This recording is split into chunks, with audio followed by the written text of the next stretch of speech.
Hello gamers from around the world, this is Boxenberger, the video game enthusiast from Germany, and I would like to welcome you to today's episode of the World of Gaming, the #1 podcast where we discuss everything Dutch that happens in gaming, games, news, technology, and of course co-streaming today again. Yes. How you doing, my man? Mixed up. Yeah, I'm better. I had COVID for the second time in 6 months, Ugh, so that was fun.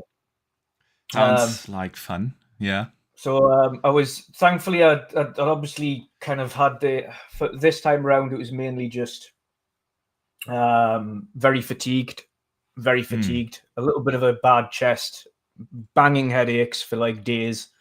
But on the weekend I tested COVID, so I went in on the Monday. Got a little bit of work done that I needed to. That was kind of urgent, and then put in 2 days holiday to rest for a couple of days. And then this morning tested negative, so all good. I'm back to normal, but I've still got a bit of a chest.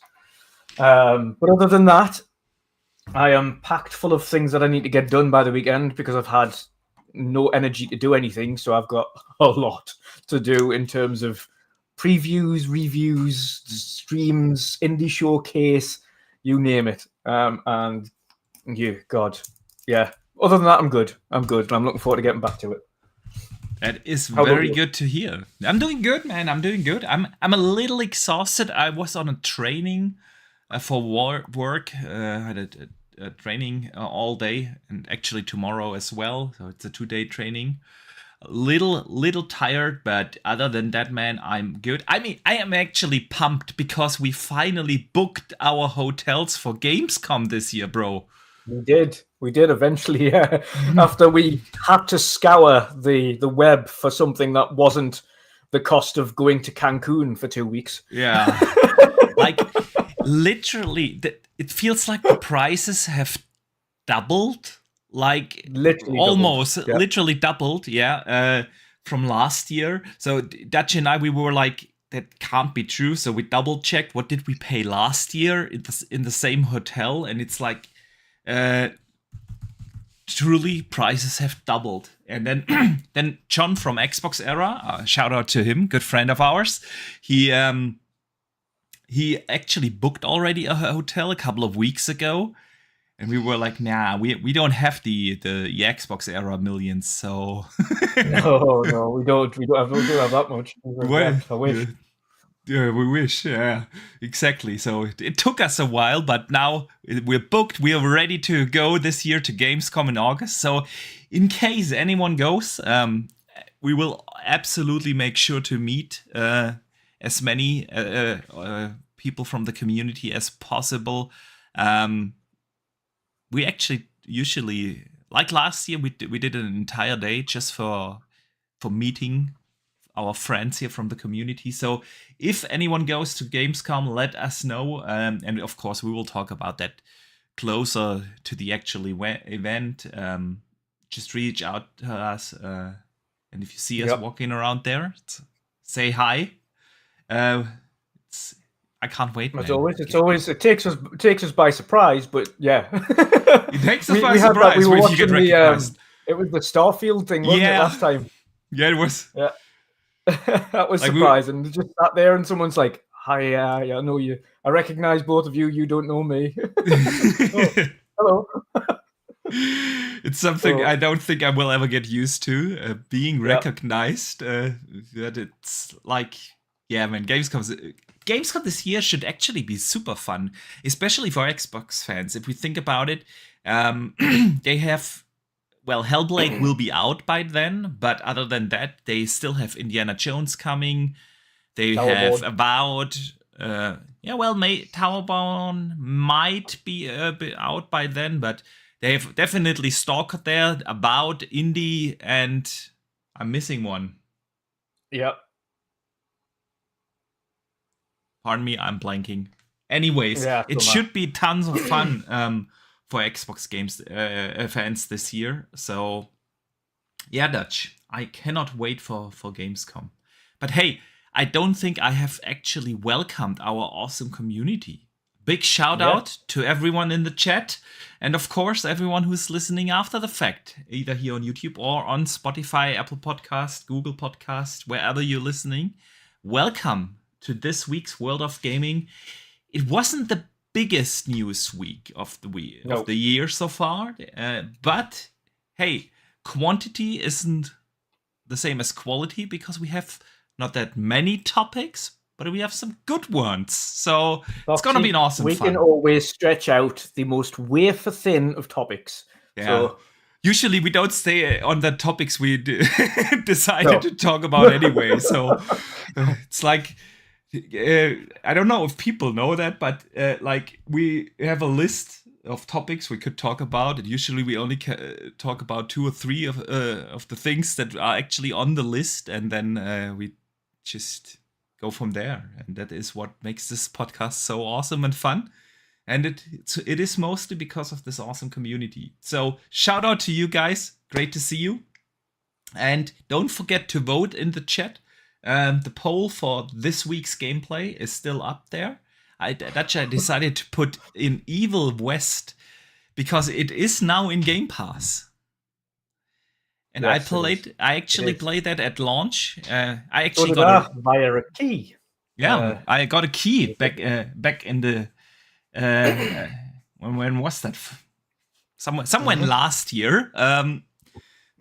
So I only have PC footage, but it is nonetheless a fun game. It's not a deep game or anything. No, it's really not. It's one of them nice, easy, just silly. Fun games. It feels like a mixture of Gears of War meets God of War. Gears, God of War. Yeah, it's pretty much it, really. Gears, God of War. Set in the Wild West. So yeah, in the Wild West. Yeah. And it's just a fun game. So if you haven't played it, I definitely recommend that in Game Pass. Yeah, especially when you get your power fists for the first time. Oh yeah, and just zooming around. Yeah. The electrocution power fists. That was awesome, man. What I actually did enjoy was like it is this mixture of like ranged combat and melee combat, and the way how they handle like reloading and ammunition is really cool. So you don't run out of ammunition, but you can't use your gun all the time because it takes like forever to reload. So they basically force you to really switch in between all the weapons you have and the melee combat and implement that in the actual combat. And so I did really enjoy it. It was no deep story, of course, and it's a AA game, but it is still a ton of fun. So Dutch, since we are the subject of awesome games, what have you been playing, man? And of course, the community in the chat, let us also know what you guys have been playing. Indeed. So I've been playing and in the middle of reviewing Bulwark, Falconeer Chronicles for Tomasala. The review will be out on the 26th at 2 p.m. You're still under embargo, so we don't want to get you into trouble. Can't talk about it, but I am playing it and reviewing it. The demo is available now, though, so if anybody wants to go and play the demo of Bulwark, you can, to kind of get a little kind of idea as to what you're doing on it. But I'm looking forward to talking about that. But I've been playing that. Another one that I'm under embargo for and can't talk about, but have been playing, is Towerborn. Because, of course... But that's the alpha, right? That's not the review. Yeah. Or closed beta. Yeah. However, of course, we've played it before, so we can talk about our experience playing that. And of course, it was a load of fun. Actually, since we played that at Gamescom. Yeah. But yeah, that is all I can say is that it is even more fun than what we played at Gamescom, like significantly more fun, and I can't wait to play with more people. By the way, why did you get a code and I didn't? Because I also applied for the beta and I didn't get it's random. It's random. And to be fair, mine went into my junk folder, so I didn't know until like a day afterwards. So maybe it's in your junk. Have a check. Maybe I should do that. I'm checking right now. But no, the way that they've built the world and how you kind of go about things is very intriguing, and the upgrade system and everything like that. And so it is one of the most refined betas I've played. I haven't come across any bugs, like literally none. Be careful with what you talk about, bro. Yeah, I'm not sure. Of course. I can't talk about the content. Yeah, can't talk about the content. There's only a couple of little things in there that say placeholder, but naturally it's a beta and it isn't the end product. So outside of that, people are going to really enjoy it. I think it's going to be a surprise hit. Yeah. I've also been playing, and the footage I have today was from the Sandland demo, because Sandland's coming out this year as well. I'm not sure on it so far, but people can kind of have a look at the footage and decide. I don't think the demo does much to convince people whether or not to pick up the game. It's very limited. It shows you a little bit of combat, some of the vehicle gameplay, etc. But nothing to do with the story, really. But it does have kind of some little things where the characters talk between each other and kind of explain what's happening in the world and a little bit of story narrative there. But overall, it's a little bit... I don't think it does much to convince people to buy the game, the demo. I think they could have given a little bit more in it. It's a very limited linear section of Sandland. But the game in itself isn't actually about Sandland. It's about getting out of Sandland. So you're playing the part that they're trying to get out of. And I haven't had a chance to get back to Rebirth yet because, of course, I've been streaming that and I've been ill. So Rebirth is the only other one I was playing before that. I'm looking forward to jumping back on it when on the weekend when I've got a bit more time. Yeah. I think. Oh, Boxy. One last one. As much as we might hate mobile games, I was playing Octopath Traveler on the mobile version. No, the mobile. Yeah, I saw that this is actually a thing. How it's is really it, good. man? It is literally just Octopath Traveler, but an entirely different story for mobile. Awesome. It plays like it does on console. Of course, you've got nice, much easier touch controls for navigation. So instead of having to do this with your thumb to go up and down, you can kind of select, okay, I want to go over there, and then the characters just walk to where you point, or you can say, okay, I want to go up here. But it's exactly the same as you would. The combat's exactly the same. The graphics are exactly the same. The musics are exactly the same. The monetization isn't over the top either. They do have MTX in it because it is a free game, but the MTX are, for the vast majority, in the form of story expansions. So it's like, because you've got your main characters that you start with, which is 4, they've got another story expansion with an additional 2, another story expansion with an additional 2, and so on and so forth. So you can kind of play as another 2 characters and another 2 characters, and then they have more stories, and then they have more stories. Yeah. So you get your standard 4 characters, but you can expand that story if you want and pay the whatever microtransaction is to have these additional stories on top of it. But the core game is actually really big. I was accidentally played 2 hours of it on my mobile when I was ill. And I was like, you know what it is? This is quite addictive. But no, exactly the same combat, graphics, music, what you loved on Octopath 1 and 2. No difference there. So you'll like it. Oh, nice, man. I need to check that out then. Because I've seen that this is a thing, and I was like, I don't know, free to play and probably full with microtransactions. You know what it is? The funny thing is as well, Boxy, it says there's advertisements, but I haven't in 2 hours. I haven't seen a single ad. Interesting. So, man, thanks for the heads up. I need to check that out. Check that out. It's free. So what? There's nothing to lose. Right. So let us see what the community has been playing. Siki has been playing Cyberpunk and says this time on PC, and it's such a beautiful game, and it truly is, especially with that super duper ray tracing patch. What was it called? It had some weird ass name, but it looks fantastic. Waller Weasel has been playing Goat Simulator 3 and Talos Principle 2. Nice, the Goat Simulator. Dustin Lambert has been playing Warhammer Boltgun.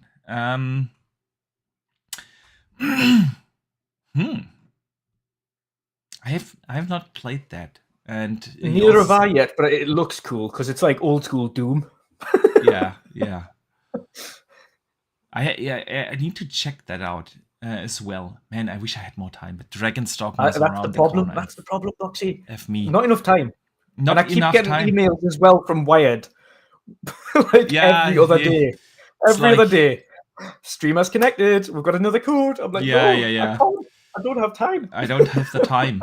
It's like Sandland. What I need is like someone who's willing to create video content for the channel that can cover some of these indie games, because I don't have the time to cover all of them. So if anyone is interested in doing that, you get to play loads of indie games for free. Yeah, they just have to be video format for the channel. Just get in contact with Dutch. So the Apirist X is playing Dead Island 2 and is now on the last boss. Sweet. See, that's another one I have yet to play. I have downloaded it because it's on Game Pass, but I haven't started. Then Abdel has been playing 12 games at the same time.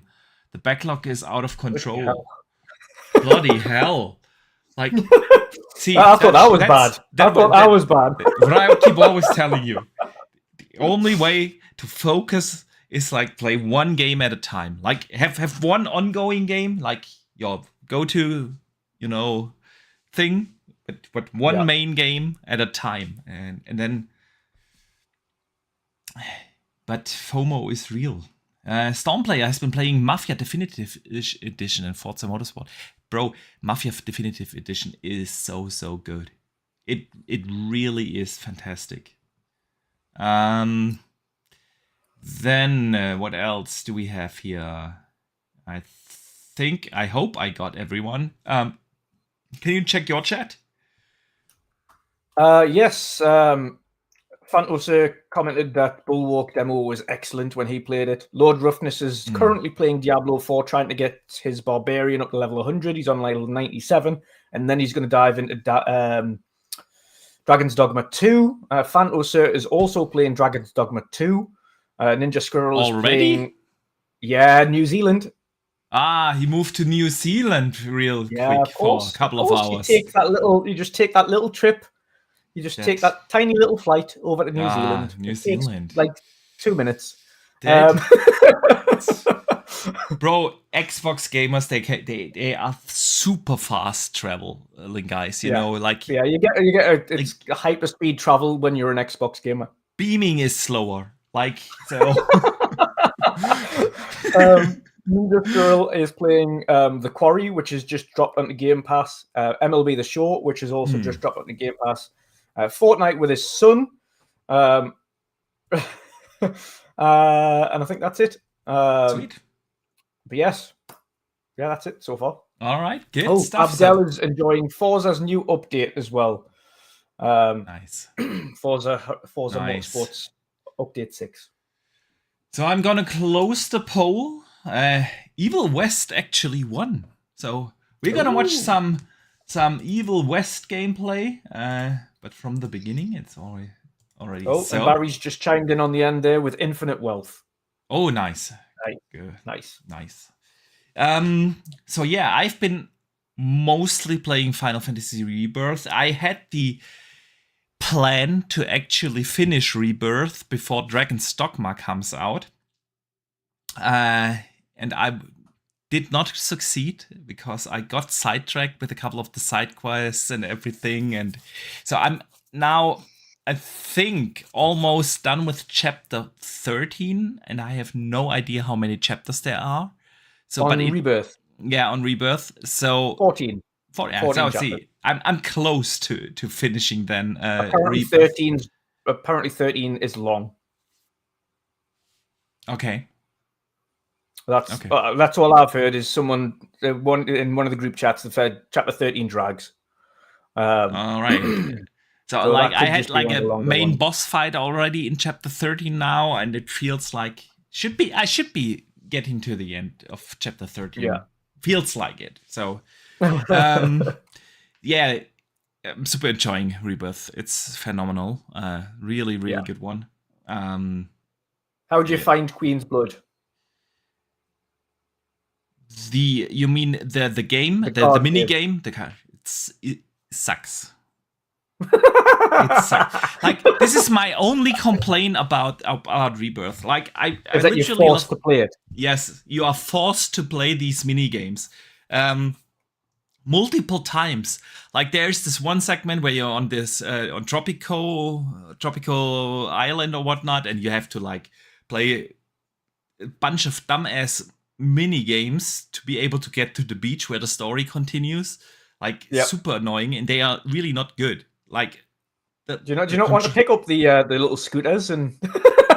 I did not want to pick that up, and I was at this shooting range, where you had to shoot ducks, and it was like, for fuck's sake, in which game do you aim with the left stick? Yeah. Like, ugh. And then later you go to this. Change it, but it took me so long to figure out that I could actually change this stick that you can use.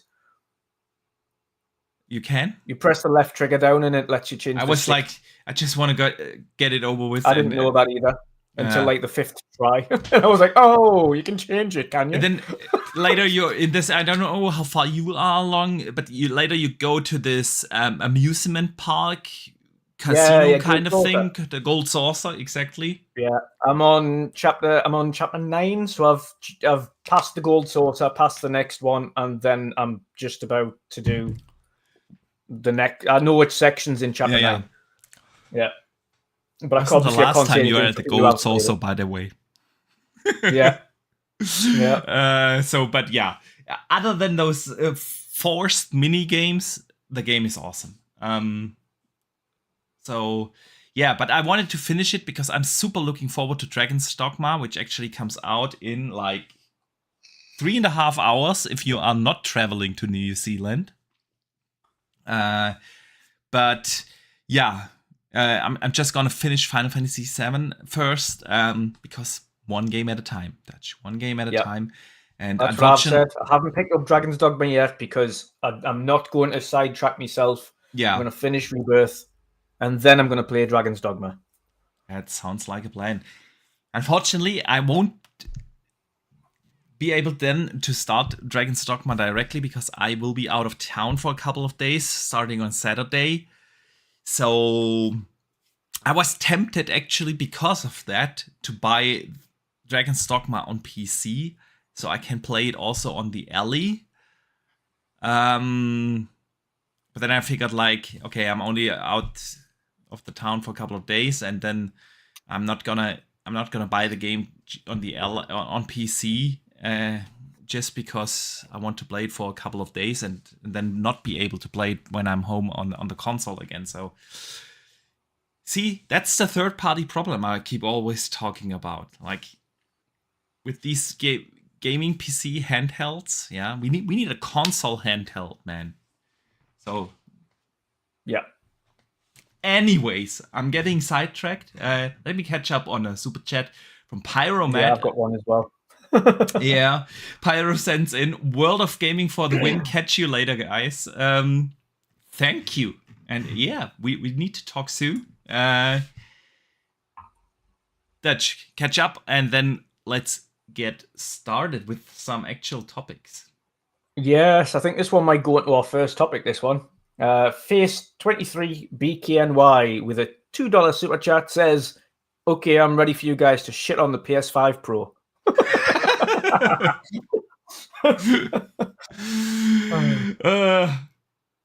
Shall we start with that?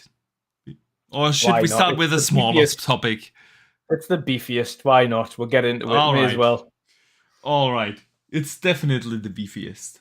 So, PS5 Pro specs have leaked again for, like, I don't know, what feels like the 50th time or so. And it is actually, well, Moore's law is that they have been right or wrong, but let's face it, Tom Henderson has been pretty spot on with PlayStation leaks. And he also confirmed that those specs are real. So I think some of the highlights are they're gonna stick with 16 gigs of RAM, but it's a little faster than the 400 and something gigs per second that they have right now in the PS5 4. It's 500 and now my browser is acting up. 500 and something gigs. The biggest jump is probably going to be in the GPU, where they apparently will feature 3.5 teraflops. The CPU is actually the same, and they only increased the clock speed a little bit by 10% to 3.85 gigahertz. Then the probably the most exciting part about this actually is that apparently they're gonna have their own upscaling technology, which is of course AI based and actually hardware supported. So, which would be a new thing also for AMD to do. But yeah, of course, you can imagine that this is a discourse in the community because, yeah, it's a massive jump in the GPU performance. That's basically it. That is the one thing. But if this turns out to be true, it's actually a really massive jump. They're still gonna stick with RDNA 2. Feature a couple of things from RDNA 3, but yeah, the compute into the GPU goes up, and now people are going crazy. Some fanboys out there, of course, claim, yeah, it's gonna do like 120 frames at 4K with everything, and others, yeah, that's for 8K, and then others say, well, we won't see anything because no CPU increase, and so I do have my thoughts on this, and I will absolutely share them, but I wanted to hear yours first, man. And of course, everyone in the chat, let us know. Let us know. What do you think about these PS5 specs? Yeah, you know, it's all of it was good until we saw the CPU is literally not being changed at all, and it automatically becomes a bottleneck, which is the key issue here, and ultimately all of the advancements that they are making in the other areas is kind of making it almost irrelevant in terms of what's actually going to be capable of doing. Yeah, I thought there was going to be more to it, to be fair. I thought there was going to be a lot more to it. It's, I wouldn't say underwhelming. I don't know what to make of PSSR either. I think it adds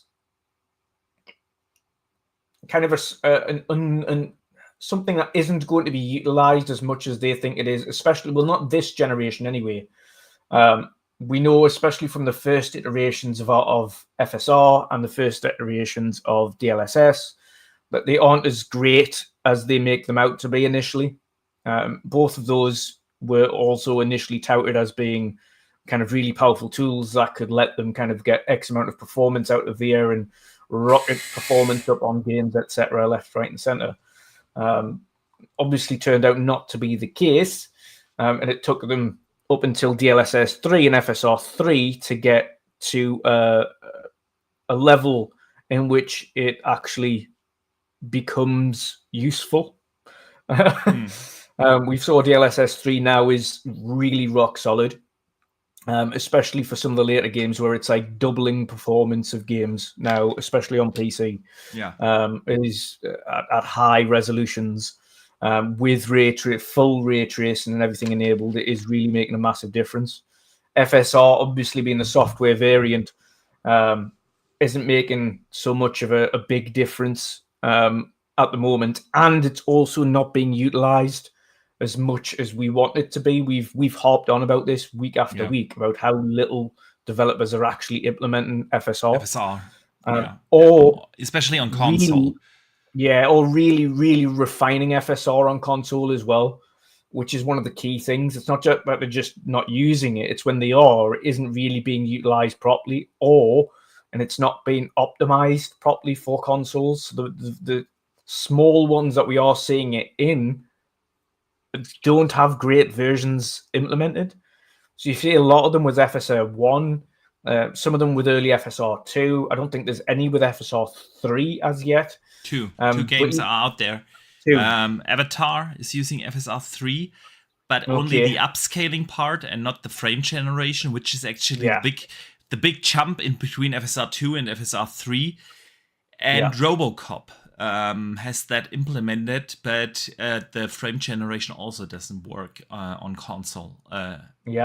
So it's kind of like this.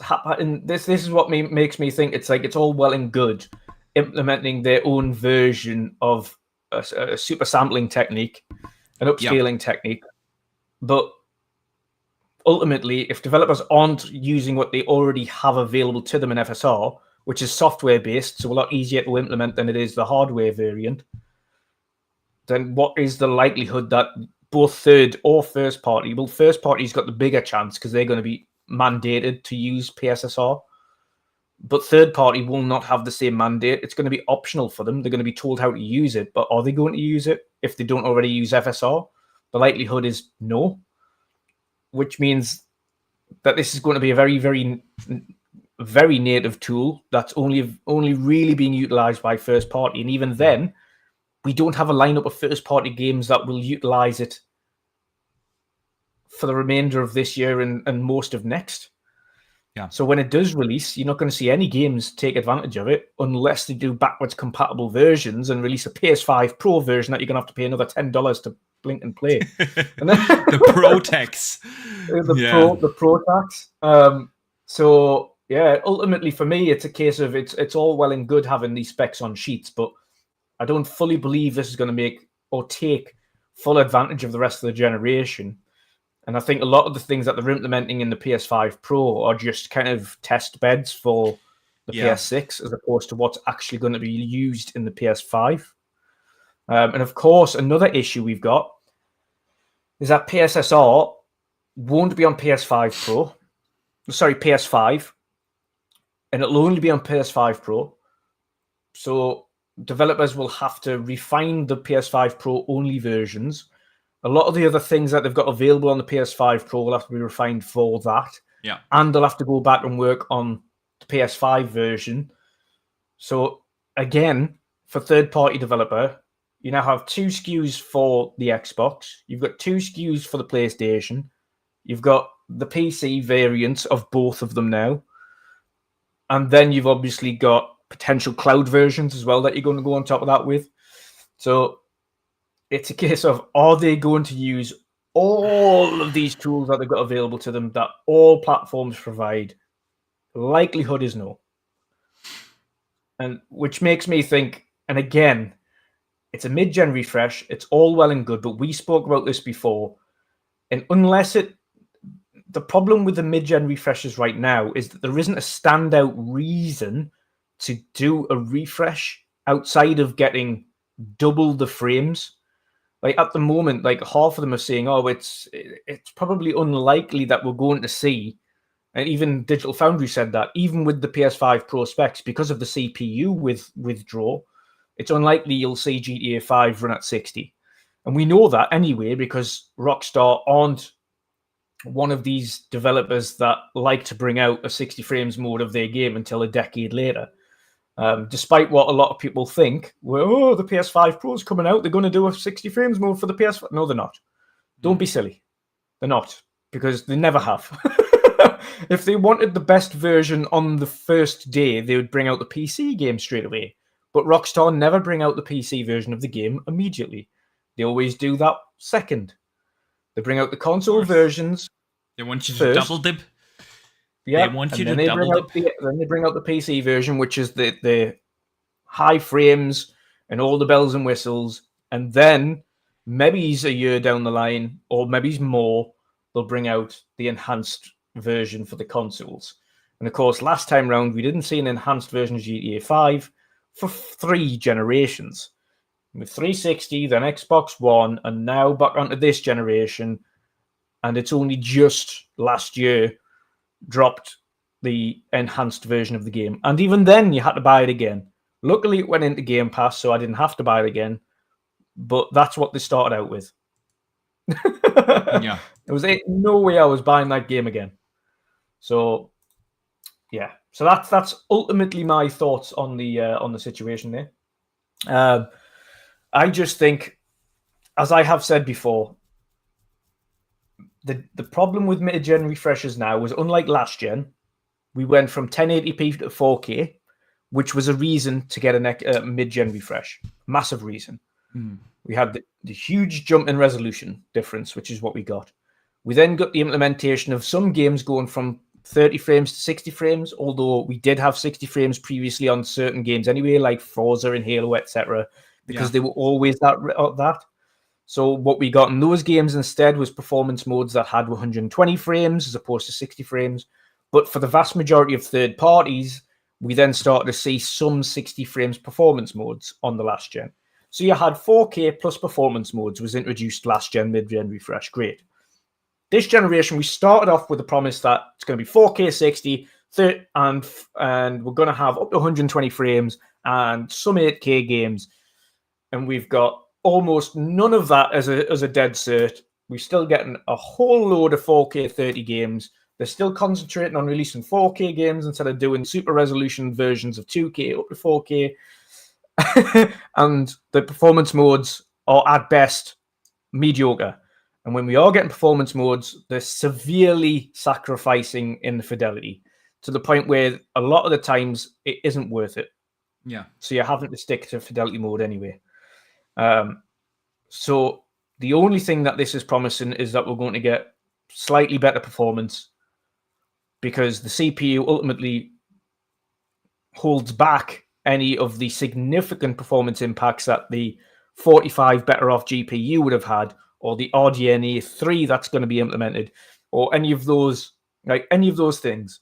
And even, like I said, with PSSR, because it's proprietary, because it's only going to be used for the PS5 Pro, because there isn't that many things that are coming out for the PS5 over the next 2 years, we're not really going to see the implements of that. And before you know it, when you do start seeing some things like that being utilized properly for the PS5 Pro and the PS5, it'll be the end of the generation and we'll be moving on to the PS6.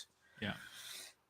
So at the moment, as it stands, the thing that's holding back anybody actually, I personally think, jumping onto PS5 Pro at the moment is the lineup of games. There isn't anything coming out for the console, like how you're launching the game. I've seen a load of people speculating about GTA 5 bundled with. I'm like, yeah, but the console's meant to be coming out this fall, which means it isn't going to be bundled with GTA. So I don't know what. It's going to be bundled, ultimately. It's going to be bundled with Spidey or Final Fantasy. Probably. Or Helldivers. Or maybe Helldivers. So, I mean, I do get the sentiment that, of course, GTA 6 will move consoles next year. Yep, of course absolutely. It'll move all consoles. It will move all consoles, yeah. And obviously, if there is a version out there that runs or looks better. The only thing I will say to that is the casual consumer who picks up GTA in droves wants the cheapest way to play it. Was just about to say that. Yeah. But if you are, I get that idea, you know, and of course, if there is a version out there, it is of course exciting. But then if you are buying a console just for one game, and even if that game is GTA 6, you're not gonna get the most expensive version of a console out there. You probably don't. So these people just want to play the game. They don't care how. Yeah, exactly. So, okay, where do I start with my thoughts? Let me start on the hardware specs themselves. I think there are some things in there, of course, assuming that these leaked specs are actually true. Of course, yeah. It's baseline for this entire discussion here. I think you will get a pretty nice upgrade. Is it really gonna do wonders? We shall see. Because yes, you're getting, if true, a massive jump in the GPU performance. And there are a lot of games out there that are heavily GPU bound. However, most games we see right now are bottlenecked by the CPU on consoles. Yeah, of course. On PS5 and Xbox Series X, we look at the games and when they hit their limitations, whether it's big games like Starfield or Avatar or Final Fantasy VII right now, all CPU limited. So, and you also mentioned at the very beginning of your thoughts that we were promised this gen 4K 60 or close to 4K 60 as standard. And as the generation continues, there are less and less games actually hitting that performance. So where would you invest your upgrade in? Is it the GPU? Is it the CPU? Let alone the RAM. Yeah, the memory pool with 16 gigs in the year 2024. Yeah, this is the thing about mid-gen refreshes as well. They kind of have to hold themselves back because you can't have a big enough disparity between the two that it almost becomes a different generation within a generation. Yeah. And that's the thing. So basically, you have these three options. You have a little money to invest into your hardware. Where do you make the improvements on GPU, CPU, or memory on RAM? And given the compatibility thing, the obvious thing would be for me sitting here in my basement. Of course, yeah. It's always different when you're the engineer in charge. Trust me, I do get that a lot because I'm an engineer as well. And sometimes you have to make weird decisions for where your customers might think, okay, why the hell did they do that? But usually there's a reason. I say usually because I've seen other things as well. So, anyways, the thing is, what do we want from this? Do we really need like a resolution increase?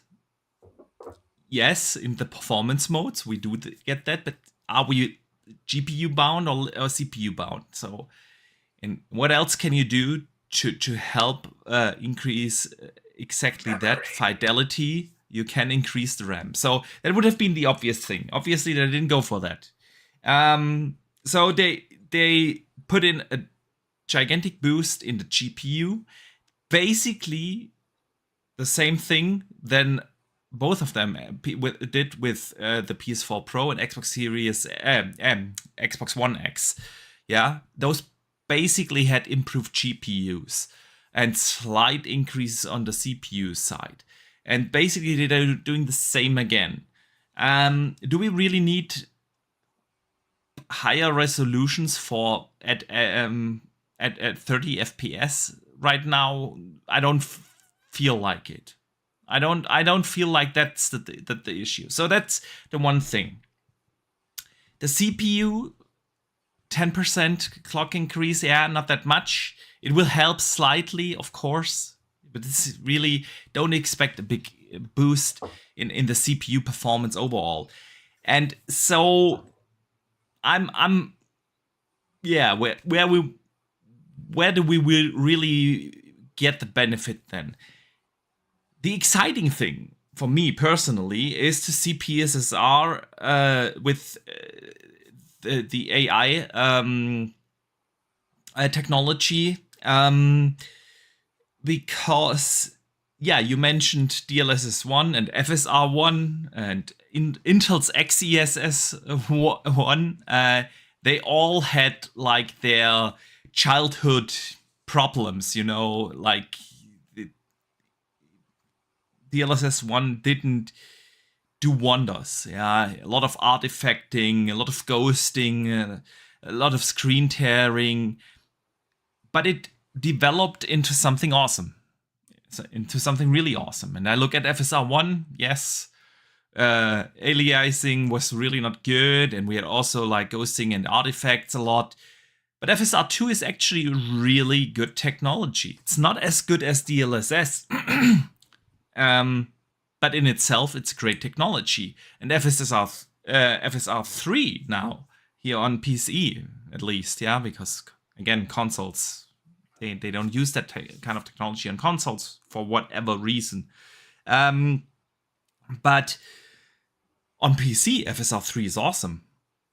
It really is. It is phenomenal. The frame generation technology works really well, at least in the games where I tried it. But I look at games like Starfield now with FSR3. It's a massive boost that you get. So I think that is exciting. It is also for me exciting to see that AMD actually is moving into a hardware AI supported chip layout, which is or will be beneficial for a lot of other devices as well. So seeing that is exciting to me. But of course, coming back to the point you made, the question will be, will developers actually use it?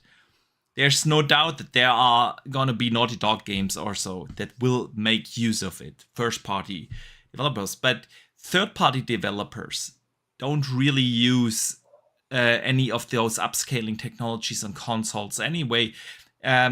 So why would they optimize for a version that is only available on one device and not even the entire install base? Because as we all know, it's also not the case that the PS5 Pro will become like the main standard console in people's home. If you look at last gen, the mid-gen upgrades, they were kind of a success, yes. To this day, there are more base Xbox Ones out there than Xbox One X's, or Xbox One S's, out there.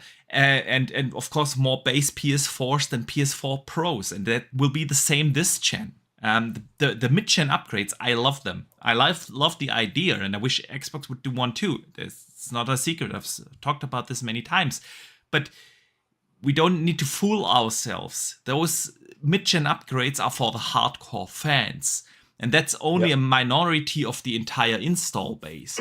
So, there won't be that many PS5 Pros out there in the wilds. And why would you optimize or use PSSR as a third-party developer? Unless it is super easy to use, of course. If there's like a button in the developer kit that you turn on and be done with it. But that's not how it works. Because ultimately, you still have to refine it when it's on anyway. You need to make sure that it's stable in all sections, and you could quite easily just turn it on and hope for the best. But ultimately, they could end up with a bunch of bugs and issues that they'd have to resolve. So it's never just a case of just pressing a button. As much as a lot of these guys like to say it is, including the engineers, like to come out in the marketing spiel and say it's as easy as doing. It's really not, because when you get to the meat and potatoes of it, by turning it on in one section, it could disrupt something in another section of the game that needs refined in order to make it work better. Exactly. So it's work, and we see anyway this in the first, now at the beginning of 24, we see that a lot of developers, third-party developers, are not focusing on consoles anymore. Like the care that is taken of console versions, a lot of games are rough on consoles these days. So it will be a question mark. But the technology in itself, I like it. It's great, and like I say, I think it's a test bed. The idea is great, because I have no idea how the technology, how good it actually is. I like. Let me put it this way: I like the idea of the technology. So I think that's a good thing. And then there's one more thing that they have leaked, is the ray tracing, 2 to 3 times faster ray tracing. They will be actually using things, the path tracing algorithms from RDNA 3. That's what the leak said. So that's good, of course. Always good.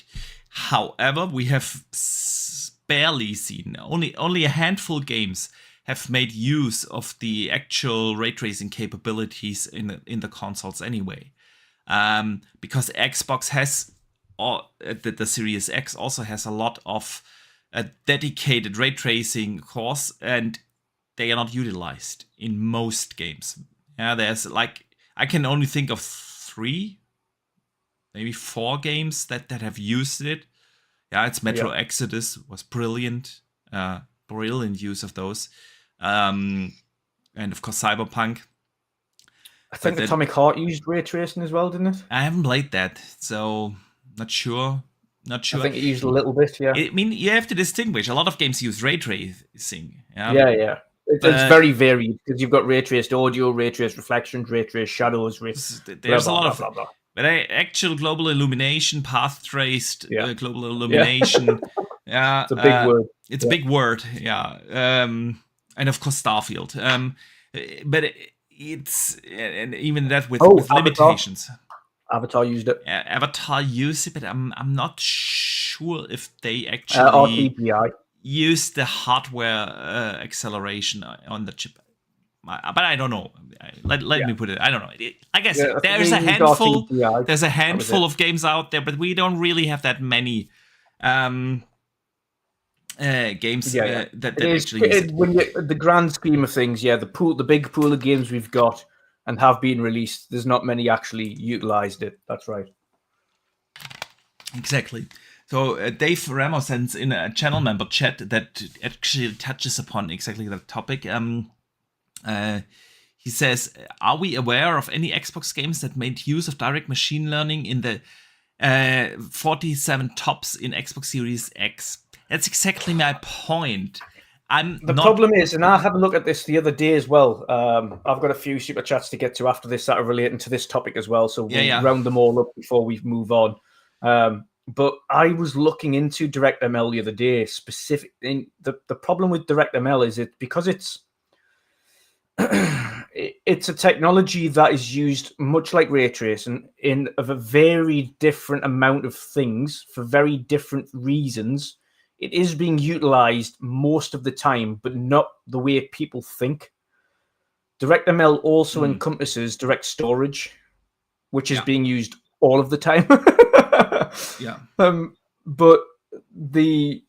also DirectML is used for upscaling techniques where possible. It's also being used for rendering techniques where possible to make that easier. It's just as and when developers use DirectML, and the problem is none of the developers talk about when it's being used, and it isn't being put onto kind of facts of games when they're released. It's not like a big, this is ray tracing included, because DirectML is a Microsoft product at the end of the day that's also utilized in Xbox, as opposed to an Xbox product that is being used in Microsoft.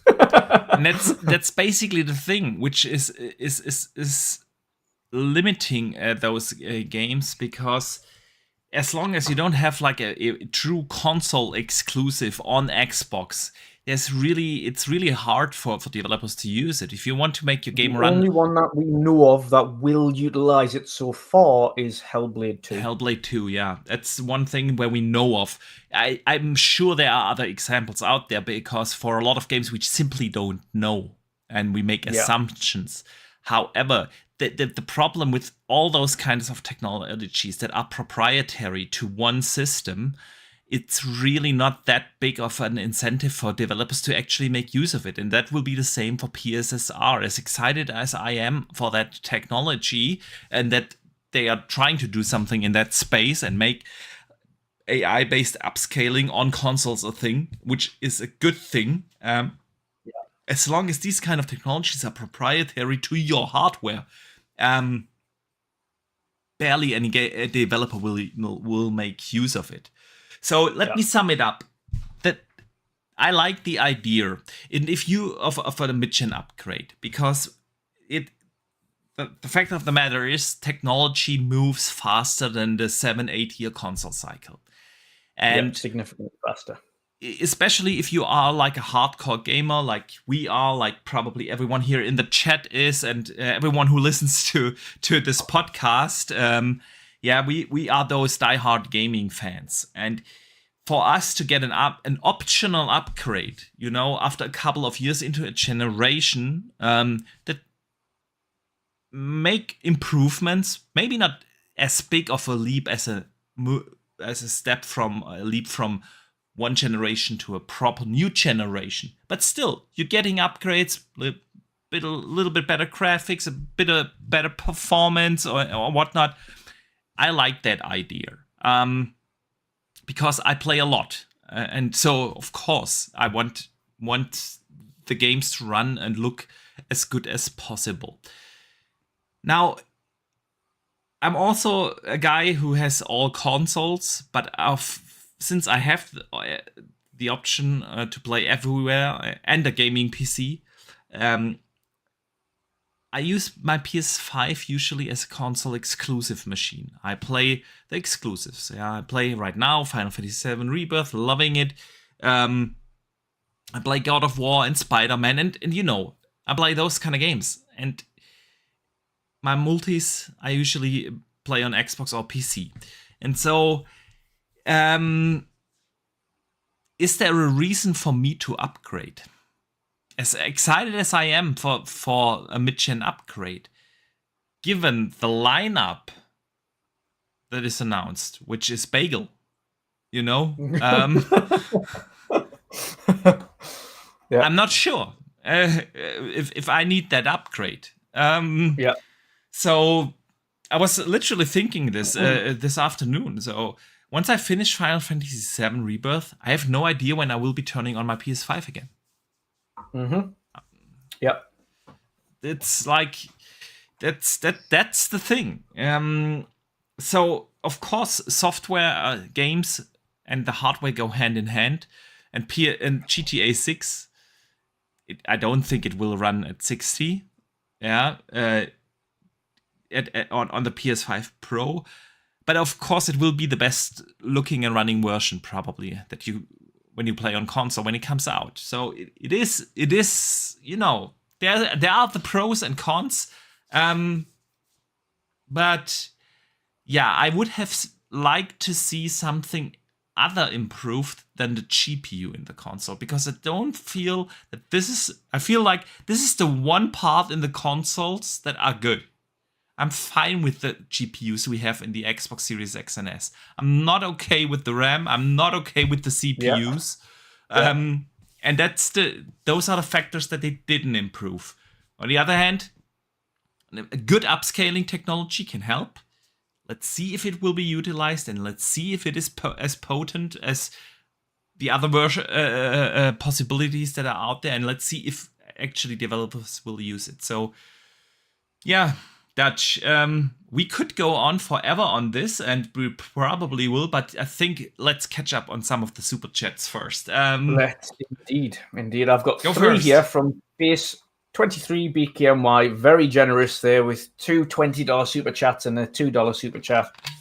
First one for the $2, he says, it's RDNA 3, also has RDNA 4 ray tracing, not RDNA 2. Yeah, it takes some parts of RDNA 4's ray tracing technology in the RDNA 3 version. Some parts, not all of it, just parts. It's like very small. Tiny. It's like a bit like how I would double check the leaks, honestly, because that's not what it said. But okay, no, it's basically we're a bit like with Xbox's full RDNA 2 this gen and the kind of RDNA 1.5/2 that PlayStation 5 had that implemented a lot of the things that were on RDNA 2, but wasn't all of it. It's kind of ish what they're doing with this, but not quite the same. See, the problem with that is the way how backwards compatibility works on the PlayStation is actually not allowing for that. Unless they literally change the way how they run backward compatibility on PlayStation with the launch of the PS5 Pro. But the way how it works today, very most likely will work on the PS5 Pro. They wouldn't be, pardon me, they wouldn't be able to do or to switch the actual architecture because simply for compatibility reasons. But yeah, Dutch, please go on with the next one. Yeah, he says for $20. Next one was fun fact: there's only 5 games that are stuck at 30 FPS on PS5 this gen. The likes of The Quarry, Gotham Knights, The Medium, and Dragon's Dogma 2 offer unlocked, and Industria says 95% of the games have performance modes. A lot of them do. There are a few that are stuck on even on Xbox, like we know with Starfield, which is stuck at 30. But yeah. Obviously, there are loads of performance modes, but that's what we saw with the integration of that system from the mid-gen refreshes last gen. Yeah, but he's which got a was point. The start of it. I'm not sure about 95%. He's got one point. Yeah. I know. There's a lot of games that don't. Yeah, exactly. But he's got a point on one thing. There are quite a few games, especially on PlayStation, that are not locked to 30. They don't have the 60 FPS, but it's not a locked 30. And that's where the PS5 Pro will come in beneficial. Absolutely. So for any unlocked title, that's when you'll see the performance boosts, because they'll run that game probably close to a 60, whereas at the moment they might be running at 45, 40. 44, 50. You'll probably get that locked 60 on the unlocked version, or close to being a steady 60 on the unlocked version now on the PS5 Pro. Because of that, because it is an unlocked version, and obviously naturally brute forcing it will allow you to push more frames. Yeah, exactly. Last one, you said the Xbox One X launched with Super Lucky's Tale, Zoo Tycoon, and Series X released with nothing. Yep. Yeah, we know. But ultimately, what we did get with the likes of the One X and the PS4 Pro was that we start to see games get performance modes alongside these things, which ultimately set up the next generation. And this is kind of what mid-gens do. They start setting the track of what we can expect with the next generation of consoles, as opposed to what we're actually going to use in the current gen. So as much as these things might not be useful right now, what you'll see is a lot of these technologies and things actually being utilized fully next gen. So you'll see PSSR really being used for the PS6 onwards. You'll see a lot of these. Well, obviously, the one key thing me and you want to see, and I hope the industry does, is change from 16 gig to 32 as an absolute baseline. Like, we cannot have this. For next gen, they will definitely do that. Yes. We need that. But a lot of these things that you see in mid-gen refreshes are just essentially test beds and state holders for what we'll see in the next generation of consoles, as opposed to what's going to be utilized now. So yeah, absolutely. So I already read the super member chat from Dave Ramos on DirectML. But he also follows up with a $2 super chat. Thank you so much. And he says, also smash that like button, folks. And yes, that would be absolutely awesome. If you do enjoy the show, that would help, because YouTube's a bit of a dick these days. Yes, absolutely. So yeah, if you do enjoy the show, hit the like button. And if you're new, consider subscribing. We would definitely appreciate that. Yeah, Dutch. So the PS5 Pro. We talked about the specs. We talked about our thoughts. One thing I did want to mention quickly. Sorry, that was in chat, and I forgot to cover it whilst we were talking about it. There is a drawback to the CPU boost in the CPU as well. Yes, if it runs at a 33 teraflops, will get if the CPU runs at its boost mode, it drops the GPU performance. Yeah, exactly. And it's also not consistent. It will either activate or not activate. It depends on the situation. They have a similar thing right now as well. I can't think of the name they gave this. It was another boost clock for the GPU. The boost, where they can shift around a little bit the clock speeds and then boost either CPU or GPU. But yeah, Dutch, we talked about specs. We talked about our thoughts on it. Let's talk about fan expectations real quick, because we've seen the wildest things happening out there on the GTA social was channels. One of them. GTA was one of them. People are expecting like crazy things from it, and others saying it will do absolutely nothing. And obviously the truth will lie somewhere in between. There will be a boost for games on the resolution side, slightly on the frame rate side. But yeah, what do you think of all those expectations, man? It's the same every time, and we thought we got away from talking teraflops and floppity flips, but every time they mentioned console warriors, just go absolutely nuts about them. But now we've got 33 teraflops. That means nothing. It's not going to get you an immediate 60. This argument with this kid straight away on X, Twitter, the other day, and he was like, I guarantee GTA is going to run 60 frames on PS5 Pro. I said, it's not. Yeah. It is. I said, it's not. You can have a look, not because of the console. I said, Rockstar as a company in their history have never launched a game with the 60 frames on a major title. It took how many years to get 60 frames on Red Dead 1?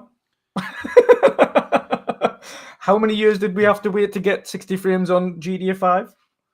Do we have 60 frames on Red Dead 2? No, we don't. So why are they going to launch GTA 6 with 60 frames? Yeah.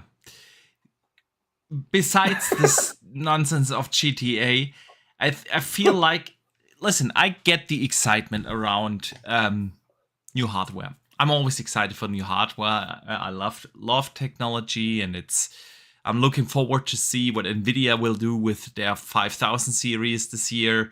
And it's new technology is always exciting. But the one thing we should have learned by now, that consoles are oversold in promises. Both of them did it. We were promised like massive leaps from going from Xbox One X to Xbox Series X, and from PS4 Pro to PS5. And whilst we did get a lot of convenient stuff like faster load times and so on, I feel like the actual promises made were not delivered by both. We were sold these systems to deliver like 60 frames in every game, basically, and 120 frames in some cases. And now we are 3.5 years into this generation, and the biggest games coming out usually go back to 30. And if they have a performance mode, then it's a big if, because a lot of them don't have a performance mode at all. Look at Dragon's Dogma. We'll get to that a little later right now, but just as an example, yeah. It's like, yeah, we are not there. We are back to 30, and if there is a performance mode, a lot of those performance modes are basically unplayable because the resolution sacrifice is simply too big. So I'm just saying, set your expectations right. Yes, there will be a boost with the PS5 Pro. Obviously, it's got a better GPU, it's got faster RAM, it's got. The main thing that people can look forward to is all of the games that are out right now that allow unlocked frame rates are going to perform better significantly. Right, they are going to much smoother.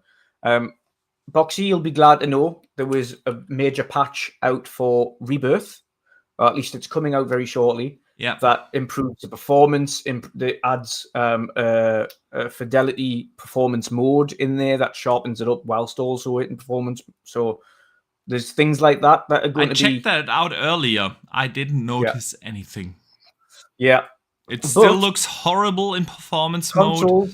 Yeah, a console like a mid-gen refresh like that is going to have an effect on those circumstances. It will have an impact. Obviously, it's better and faster and more performant hardware. Yeah, you have faster RAM, you have a faster CPU, even if it's only 10%. Yeah, and you have a better GPU. Of course, you will see benefits compared to the base consoles, but don't expect anything that is even close to what a 4090 can do right now. It's like people out there, this game will run at 4K 120. When you look at things, and the same game isn't even able to do that on a 4090. So just saying, set the expectations right. There will be an improvement, yes, absolutely. But in many cases, it won't be like night and day difference. There will be the occasional game where you have developers really optimized for a PS5 Pro, and then you will actually see kind of a bigger delta in between base and Pro. But overall, it's not a 4090 you're getting, and then also consider, or interesting thing is, where will this thing be priced? Mm-hmm. Because that's the only takeaway that you'll take away from it, because I think it's going to be around the 600 mark. Yeah. Luke in the chat, shout out to Luke. Man, we need to get him back. Once he's back from New York, we have to invite Luke again. I've just seen that comment. Come on, Luke. He's expecting at least 3 times the performance of 4090, and I think that is the most realistic thing to do. Of course. And it will be priced cheaper than the PS5 right now. Absolutely. Yeah. So, no, where do you think this will land in terms of price? Yeah, I personally think it's assuming, of course, those specs are right. Yeah. Assuming it's right, I expect it to be around the $600 mark, which of course will equate to roughly the £600/euro mark for us. I think it will be higher than that. You think? We have see that the only reason I don't is because they still have to market this to someone, and I think even a lot of the enthusiasts, when you have a look at some of the stuff that they've launched already this generation, which is really at the enthusiast was the Portal, the enthusiast was the PSVR 2, the enthusiast is the PS5 Pro. And have any of those, well, outside of the PS5 Pro, has the PSVR 2 shifted numbers? No. Has the PS Portal done big enough numbers? No. So the enthusiast things that they're releasing already aren't significantly selling anyway, and they were already priced above what their capabilities were. So PS3 2, they ended up having to now integrate it with PC in order to make it more useful and more marketable, because it isn't shifting units on the PS5 because it's priced too high. So I think where you could possibly be right and that they could end up pricing it higher than 600, I think it would be a mistake to do so. So, what are my thoughts behind this? Last gen, they kinda tried to phase out the base PS4 and make the PS4 Pro the PlayStation when you want to buy a PlayStation. And I think that this is going to be different this time. They will try to keep both on the market, and they know for whom the Pro model is. It is for the enthusiasts, and the enthusiasts are willing to pay more. That's the one thing. The other thing is looking at those specs and looking how non-existing price drops have been on the base model 3.5 years into the generation. And it's not just with PlayStation, by the way. Yeah, Xbox also didn't drop. Actually, both increased the prices. Yeah, can you think of that? The price is now higher than they actually launched. We've never had that. And yes, I know inflation and blah blah blah, but that's the thing. Yeah, the chip costs have not really gone down a little bit, but not in the way how they wanted it to go down. And so I don't think that they will sell the PS5 Pro at a loss. They want to make at least a little bit of a revenue from that, and so I think it's probably going to be somewhere 650 to 700 actually. But hey, we are speculating now. Yeah. Now, I'm going to get to one big super chat before we move on. Sure. Face23BKNY with a whopping $50 super chat. Oh. You're really spoiling us today, so thank you very much. Thank you. Unbelievably appreciated. He says, not to say you guys were trashing the PS5 before it launched, but a lot of Xbox guys thought the Series X was going to curb stomp the PS5 based on specs. A lot of Xbox guys were proved wrong when the PS5 is punching above its weight. The Pro will surprise people. I don't know whether or not the Pro will, but I think the thing that a lot of people caught a lot of people by surprise with the PS5 wasn't the specs, as it was the simplicity it was to develop for in comparison to the structure that Xbox ended up going with, which was how they managed the split RAM pool in comparison to PS5. PS5's was far easier to work with. Yeah, it was one part, but then far easier to work with. And Xbox's split RAM pool was not favored among developers, and that's really where we've seen a lot of the issues and why we're not seeing what should on paper be more capable. And there was a lot more than the RAM to it. It's also like DirectX 12 being a pain in the ass to develop for, and also being kind of proprietary to certain devices. And like the likes of, and someone just put that in chat as well, what happened to XVA? Velocity architecture. Yeah. Again, that's mainly utilized with first party because it's proprietary. Third parties don't really use it. XVA is used in tandem with both DirectML and Direct Storage. They all work together in order to alleviate CPU workload and put it onto the GPU where possible. But again, it's proprietary. So a lot of these things don't really get a look in when it comes to third party. They don't care. Another issue you've got with proprietary is because a lot of third parties have what you class as contractual obligations for technical parity. They can't use proprietary in order to give these performance boosts on certain platforms using these tools, because they would be providing a technical advantage over one console than the other. So you don't see third parties utilize some of these things because of these technical parity clauses. Definitely true. But then again, at the very end of the day, it comes down to the PlayStation being relatively similar, hence easy to develop for than the PS4. And he's right. A lot of people thought the Xbox Series X will outperform the PlayStation on so many levels, and we have seen it more than in more than just the occasional instance that the PS5 is outperforming the Xbox. That's just what it is. I put out a tweet like that on the other day as well, and I didn't even mention a console. I just said, when will we learn that the specs don't say everything?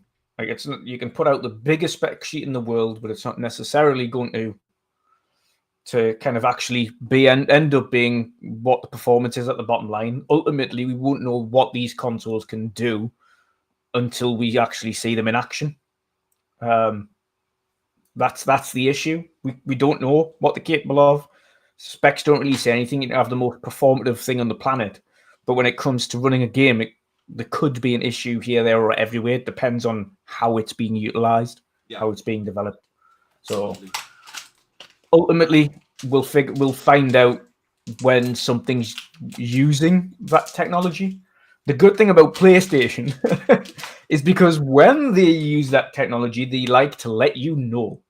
And they really do. When they do use the technology and it is being utilized, you'll see it being shoved in your face. And rightfully so. If they're going to talk about that, they're going to market it as much as they can. Yeah, it has come back to bite them on the arse a couple of times this gen when they've talked about it's only possible on PlayStation because of this, and then obviously it goes on to multiple platforms that don't have it, and you're like, oh, so it was possible. So we saw that a couple of times this gen. So sometimes they do it as marketing, but other times there is truth to it.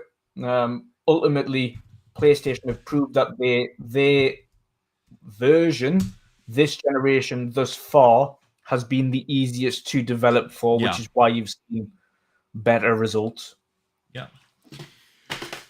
So, Dutch, let us stay on the topic of new console hardware. And let's talk about something, because in Korea, a new Xbox GDK has been certified. And of course, the speculations are going wild. What could that mean and be? So there are two obvious answers, and the one is, of course, it is the leaked Slim. We had the hang on, before I talk about that, I need to just really briefly catch up on one super chat, because it's a fair request from Dave Ramos, who sends in $2 and says, can we create a poll for the PS5 Pro price? And we absolutely can. What will the PS5 Pro price be? So we're gonna let them vote for 500. Well, it's not gonna be 500. Let's put in 550 as an option.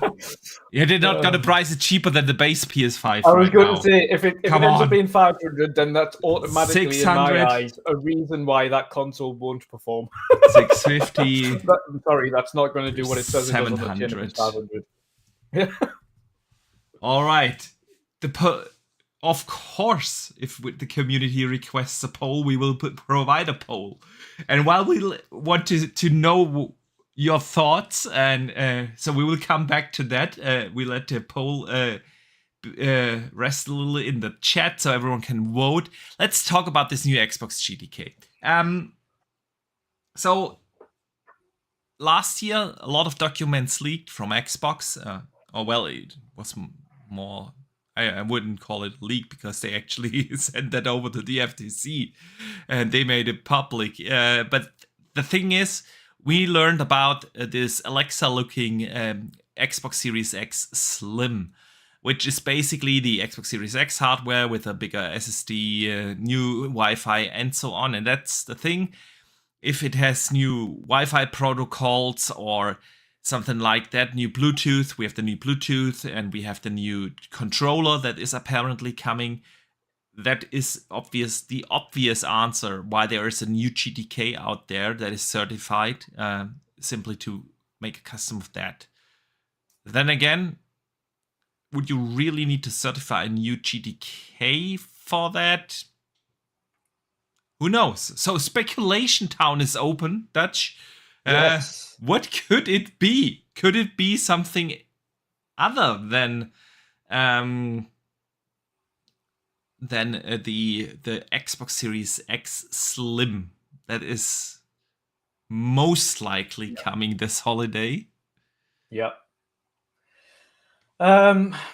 This is the thing. A lot of people think, Xbox are reacting to PlayStation. That's they physically can't react like that to PlayStation because mid-gen refreshes like this are several years in the making. You don't just come out with them overnight and release it the next year. So you can't possibly have a reactive thing like that. They can't just last minute go back to the drawing board and change things because PlayStation are doing something. Whatever they have in the pipeline has already been in the pipeline for a number of years. So there was the not the mid-gen refresh, but the slim version or the newer version, which PlayStation have already released theirs. In the new version, the new SKU version of PlayStation 5, which is significantly slimmer and smaller than the PS5 proper, the original.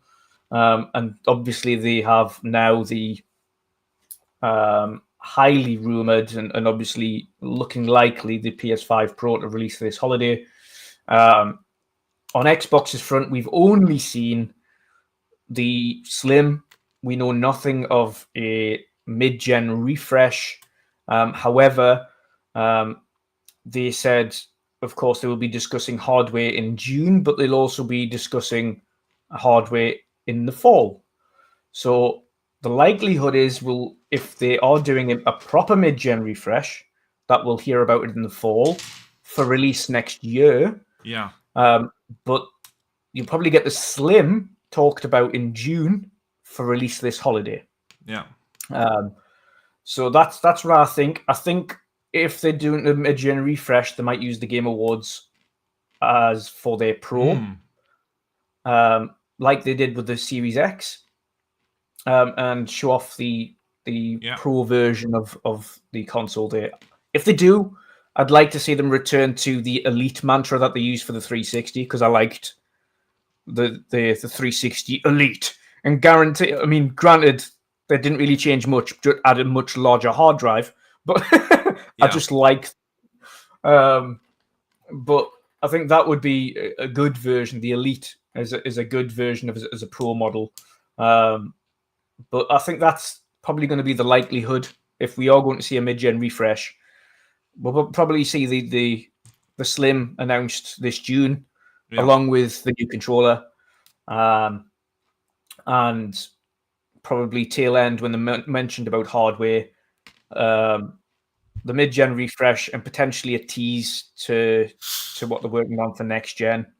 We saw kind of them do the same last gen, when they were speaking about what they're looking at for the next generation and the things that are going to push forward the hardware in the next gen. So we'll probably see a montage of developers and engineers talk about what is required to be in the next generation, but you'll not see the console itself. But that will be a kind of a segue into what we're doing next. Similar like they did with the Scorpio, you mean? Yes. Yeah. Okay. So I think we'll see that with whatever mid-gen refresh they'll get. Ultimately, I don't think it can't be reactive, as I've mentioned. It's physically impossible to be reactive in that scenario. It's something that they will have worked on for a while, and obviously they're going to put it out. Whether it's as performative as the PS5 Pro or not, ultimately doesn't matter. As I've mentioned before, the bottom line is these are segue consoles before the next gen kicks in, so you're not really going to see them utilized. These are kind of just, okay, here's a bunch of new stuff that we're going to implement that's going to start the next gen. However, we're going to kind of segue into them via these mid-gen refreshes. So yeah, that's my thoughts anyway. What about you? So, well, I mean, the realistic scenario is that it is just a Slim. Yeah. That has leaked.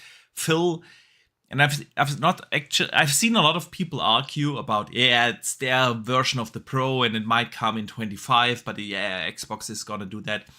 And the certification of a new GDK simply means that I don't think so, because a lot of people forget what Phil actually said. I think what was at Gamescom last year or during some FanFest last year, where Destin from IGN actually asked him about the Pro, and he says, well, he doesn't really see the point of doing a Pro or a mid-gen upgrade this gen.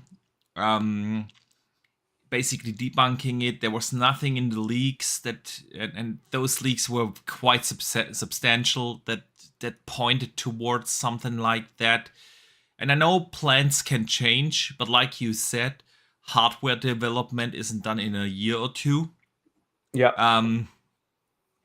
So yes, even if the plans have changed, and one thing that could have changed is what the rumors are saying, that Xbox is now looking at launching next gen earlier, 26 or 27. Yeah.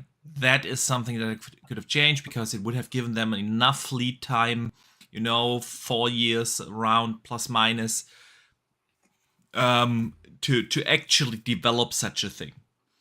So I don't think I think the realistic scenario simply is it's gonna be the Slim, and yes, there will be a new GDK for it because of all the new protocols, Bluetooth, Wi-Fi, and so on. However, if we are on the train of speculating, the one rumor that is very consistent is the Xbox handheld. And handhelds see kind of a revival these days. The Steam Deck obviously being a massive success. 10 plus million units already sold. You see the likes of your Asus ROG allies and the Lenovo's and so on. There is apparently a huge market again, because if you remember, the handhelds have basically died with PSP. They basically died off. Nintendo hasn't been doing a proper Game Boy in more than a decade, and then obviously the Switch was a massive success. But it is also like this stationary console as well. You can use in docked mode. Don't get me wrong, it's genius, but handhelds, they celebrate a comeback. And now we've speculated about this, that how is Xbox going to do next gen, and I've said it multiple times. I think they're gonna do the 2 SKUs again, but one of the SKUs, the lowest SKU, will be actually a handheld, like in the veins of a Switch. You can play it in docked mode, and you can play it in a portable version, and then you have your fully fleshed and beefy, standard Xbox Next, whatever it will be called. However, if we think about 26, 27 as a launch date, if they launch early, otherwise it's gonna be 28, with next gen. Isn't that too late for a handheld? The hype is big right now. And what if they could bring out a portable Series S, basically? Same specs in there. Don't make it too complicated for developers, because by adding a new SKU, but simply make portable Xbox handheld, because the hype for handhelds is big right now, We don't know how it will be in 3-4 years. Yeah. So, yeah, man. But it's wishful thinking, of course.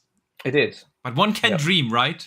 One can dream. Well, ultimately, we will know. Yes, we will. In the fall, what that message is about hardware. They said they've got some things to announce there. We also know they've got hardware things to announce in June. So we will see what both of those are. Ultimately, I think the mid-gen refresh will be announced in June along with the controller. By mid-gen refresh, I mean the Slim, not the actual Pro, along with the controller. The only thing I'm interested in on that is the new controller. I want to see some of these haptics included. I want to see what refinements I've made to it, etc. And ultimately, yeah, that's what I'd like. And I'd like to see, as standard in every controller, the rubber grips. I don't care at this point. Same.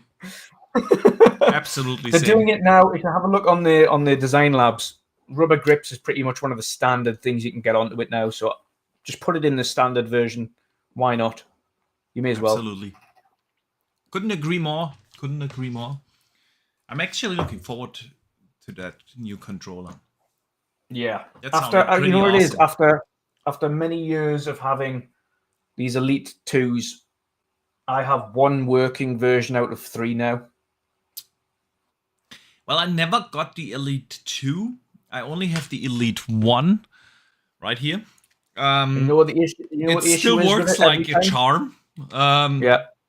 And the issue is for me, and it's an issue that pretty much everyone has at some point, is the right bumper just stops working. Works like a charm for many years now. No, not the trigger's fine. It's the bumper. The bumper works. Everything works just fine. Doesn't register the press. No, listen. Still clicks perfectly fine. It just doesn't register it. Mine works like a charm, but I'm a lucky guy. I know a lot of people have the problems. I'm not saying those problems don't exist. I'm just saying my version. I never had the urge to upgrade to the Elite 2 because going from Elite 1 to Elite 2, just minor things, you know. These are the things that we spoke about though when we spoke to the hardware team at Gamescom last year. Was a lot of these issues that the community was having, and ultimately now I'm starting to have with mine. Now, naturally, thankfully, the bumper doesn't get used as much, but you still don't want your product failing. Absolutely. So I've just remapped my bumper to the back button now. This is inexcusable. You sell a premium product, $150 for a controller. You want that to work, and you want that to be like a quality product. Yeah, the rubber thing going off is inexcusable. It shouldn't happen. I totally agree. Dave Ramos sends in a $10 super chat. Thank you so much, man. And he says, hear me out. If generations are becoming less generational, what if Xbox just merely adopting a 4-year console cycle going forward? The new GDK is for Gen 10 Xbox, a new handheld S, and a new console X.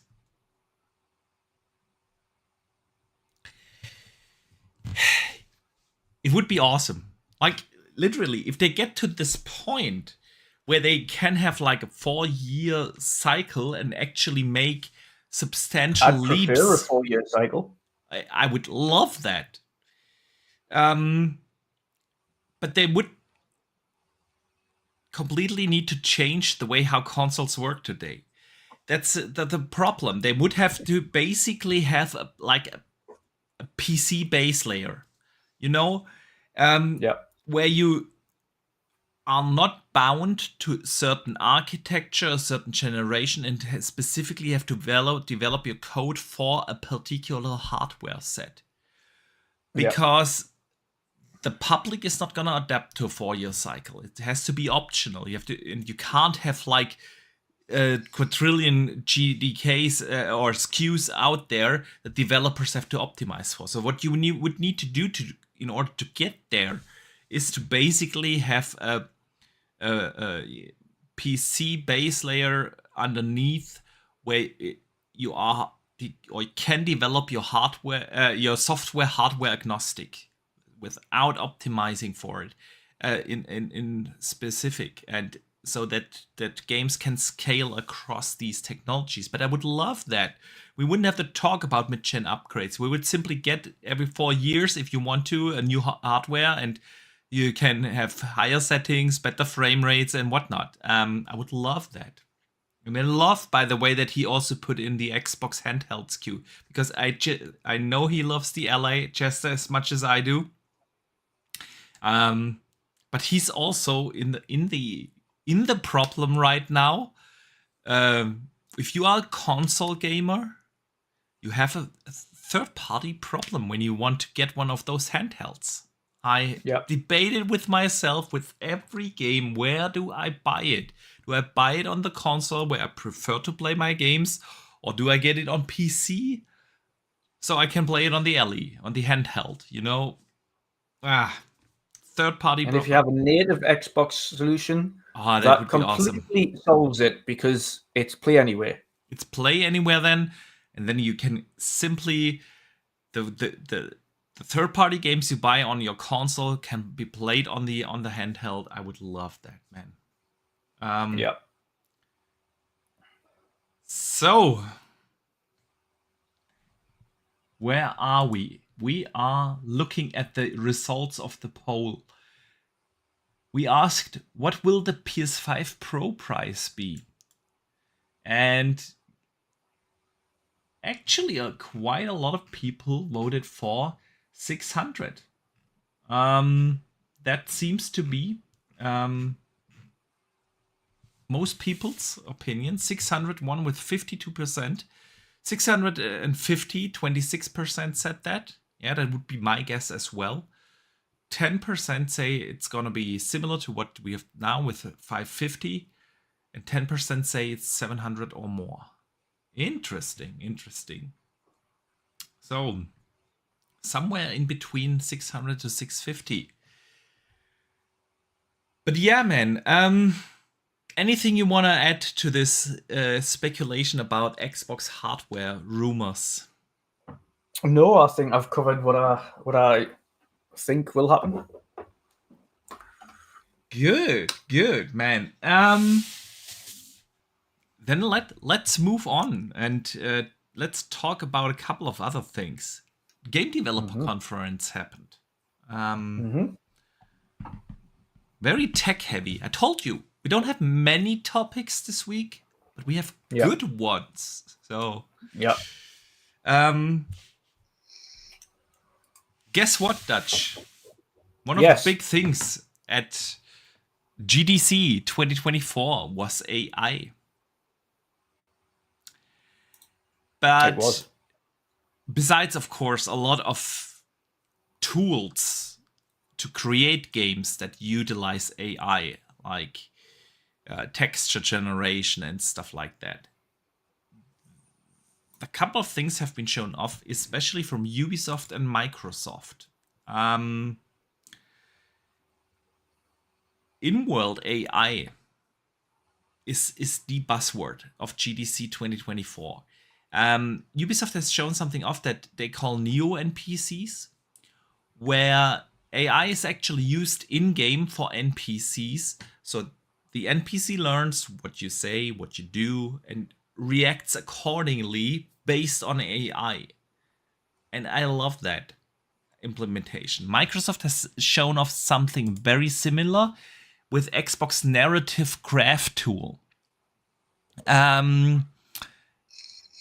Where you as a player can actually say something to an AI, and the AI reacts accordingly to what you've been doing or saying. I love that. I think that is a fantastic implementation of AI in games. Because they've actually the thing is if you've been playing Skyrim on PC, there's a mod at the moment that includes this. Exactly. I mean, it does significantly increase the replayability of games when you've got AI that reacts specifically to what you're saying, as opposed to just generic lines. And that's going to massively, that's where AI will come in and really revolutionize role-playing games and revolutionize open world games. Not so much linear, of course, because it doesn't really have so much of an effect. I think the thing in linear where it would be interesting, it was just the fact that we'll probably never, like the AI characters that you meet around these certain sections will just say something entirely different every time as opposed to a scripted amount. And it's going to also work in tandem with actors, because actors will essentially go, okay, yeah, you can use my my voice in order to create this. Yeah. I will say these terms into it. It will learn my voice, and then of course you can use that voice to do whatever scripting it needs to do or react to. So you'll get a good tandem there with the AI voice stuff of getting the actors involved in generating a believable voice for the AI. Yeah. And obviously they get paid, but then also having realistic AI that are going to react in a natural way to scenarios. See, I totally agree. I've seen also a lot of negativity around this because people are, oh, well, then the lines will be generic and all the writers will lose their jobs. And, you know, what kind of negativity surrounds that? But hey, that is how technology works. We get a new technology, mankind will learn to use it, and people will, yeah, um, still be necessary to make games. And I think with a lot of these open world games these days, we see so much generic stuff because it's simply almost impossible to write millions and millions of interesting lines. There are very few examples out there that excelled at that. CD Projekt Red being one of them, for instance. But a lot of those open worlds feel very generic, and with a tool like that, when NPCs actually are not following a pre-programmed algorithm, but act naturally, instinctively to what you're doing, what you're saying, how you behave in that game, I think that has the potential to really bring believable living worlds into gaming. Yeah. On a totally different level. So yeah, I see the concerns. I get the concerns about people losing their jobs and so on. But the technology in itself, to me, sounds promising. I don't know how you feel about that.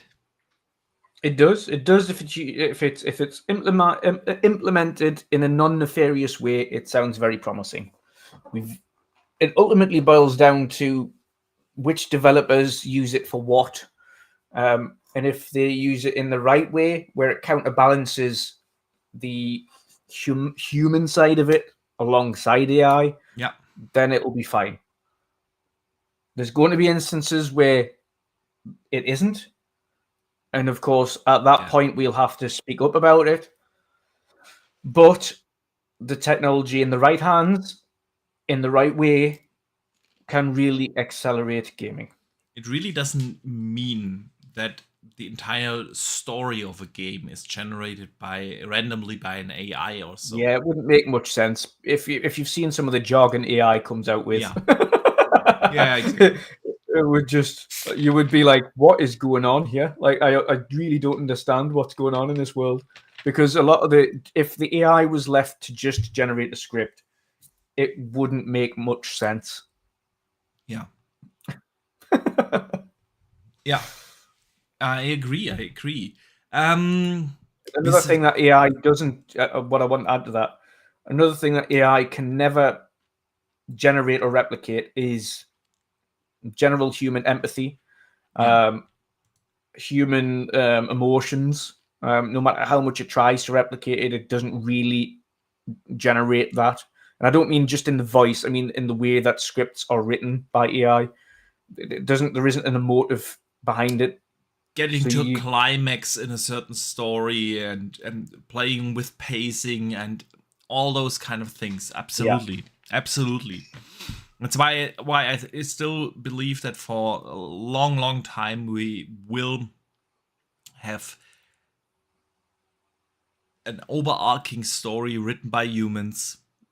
Yeah. But it can enhance the way how we interact with NPCs, the way how side quests are handled, the way how the world, the NPCs behave in a game. And I'm excited for the future. I want to see the where this technology goes, and what the gaming worlds will look at like if they use that properly. So besides AI, in-world AI, Unreal Engine had a showcase, and they shown off Unreal Engine 5.4. Actually, before we move on, I want to give a quick Sure. funny shout out to Marion with his 29-month member chat, who's obviously written this with AI because he said, "Don't remember to like, share, and subscribe." So everybody, please forget. Yes. Please simply forget. But shout out to Marion, man. Absolutely. So where were we? Unreal 5.4 is actually coming out. 5.4.4. Yeah. And besides the fact that Unreal 5 actually gets quite fast-paced upgrades, it took Unreal Engine 4 many years to get to Unreal 4.2, and Unreal Engine 5 now being out for, I want to say 2 years now, already being at 5.4. They're working on that, man. They're working on that engine. This one was actually exciting for console owners, especially. They've reduced the GPU time by 25%. As they've shown the city sample that is included in Unreal running on console, and 25% improvement there. Which I like to hear, because a lot of the Unreal Engine 5 games we have seen now really don't run that well. It's a resource hungry engine. It really is, and 25% is quite the improvement. And that actually gives me hope that a lot of the upcoming games, that a lot of the bigger games now gonna use Unreal 5, of course, will actually don't have the same issues like the early Unreal 5 games. So what do you think, man? Yeah, fingers crossed, because ultimately we won't know until we see it. Absolutely. But fingers crossed. The games that are in development now that are using Unreal Engine 5 before they release will see those benefits. Hopefully, it's not too late in the day for Hellblade, which releases in 2 months, to get those final tweaks to be able to make that game perform better using Unreal Engine 5. And they're able to implement those performance upgrades within the game by release. But ultimately, it bodes well for more future titles. As we know, Unreal Engine 5 hasn't had the greatest of starts to its launch, despite having an abundance of essentially generation-defining features in that are involved in it. We've seen multiple showcases showing things that would ultimately redefine what we know as gaming, have been hindered by a severe lack in performance on the engine in itself. Ultimately, we want to see what they've shown is capable in that engine, but also translate that into performance. It's all well and good having all of these fancy bells and whistles, but if your games are releasing with these bells and whistles included and it's barely hitting 30 frames, that's not a good look. And then having to severely hinder the fidelity because, unfortunately, the performance is that bad. And that's what we've seen with a lot of Unreal 5 games this gen. So hopefully this ends up turning those poor releases into potentially solid releases going forwards and seeing a lot more of these Unreal features included. You're muted. Thank you. Caught you before you got in a role. Before I get my rant started. No, see, of course, Unreal 5 will, if Unreal 5 is fully utilized, with Nanite and Lumen and MetaHuman and everything it provides, it will still be a super resource-hungry engine. That's just what it is. But seeing Epic actually really make great progress on the performance of it is great, and it will be good for us gamers. I doubt that Hellblade 2 will already have 5.4 with the reduced GPU time implemented, but hey, maybe I'm wrong. Maybe it's just a compile again button and all is done. Nevertheless, it's really good to see that Epic takes it serious, and yeah, of course we will all need new hardware. One more reason to get proper mid-gen upgrades or next gen earlier than later. But yeah, some good stuff there. Some very good stuff. Dutch, Dragon's Dogma 2 comes out in 2 hours. Unless you're in New Zealand. Or unless you're already in New Zealand. Or if you are in our region. Yeah? Yeah. And reviews have been very, very, very good. A lot of 10s, a lot of high 9s out there. Game is looking to be an absolute blast. What are your thoughts on the reviews, man? Yeah, I'm looking forward to it being my first Dragon's Dogma. I've seen nothing but high praise from everybody who's played it. It really does look a load of fun. It definitely looks right up my alley. The only reason I haven't played Dragon's Dogma 1 was because I don't have the time to go back and play it. I simply don't. I'm going to finish Rebirth and jump straight onto Dragon's Dogma 2. It looks really interesting. I've created my characters now. I've got my Viking-esque warrior already drawn up. It had a couple of beards there, kind of the same-ish, much shorter than mine. He was like down to here, but it did have braids and things in, so I'll let them off. They've kind of got the Viking thing going there. On top of that, got my companion sorted as well. Went for a female companion, an archer.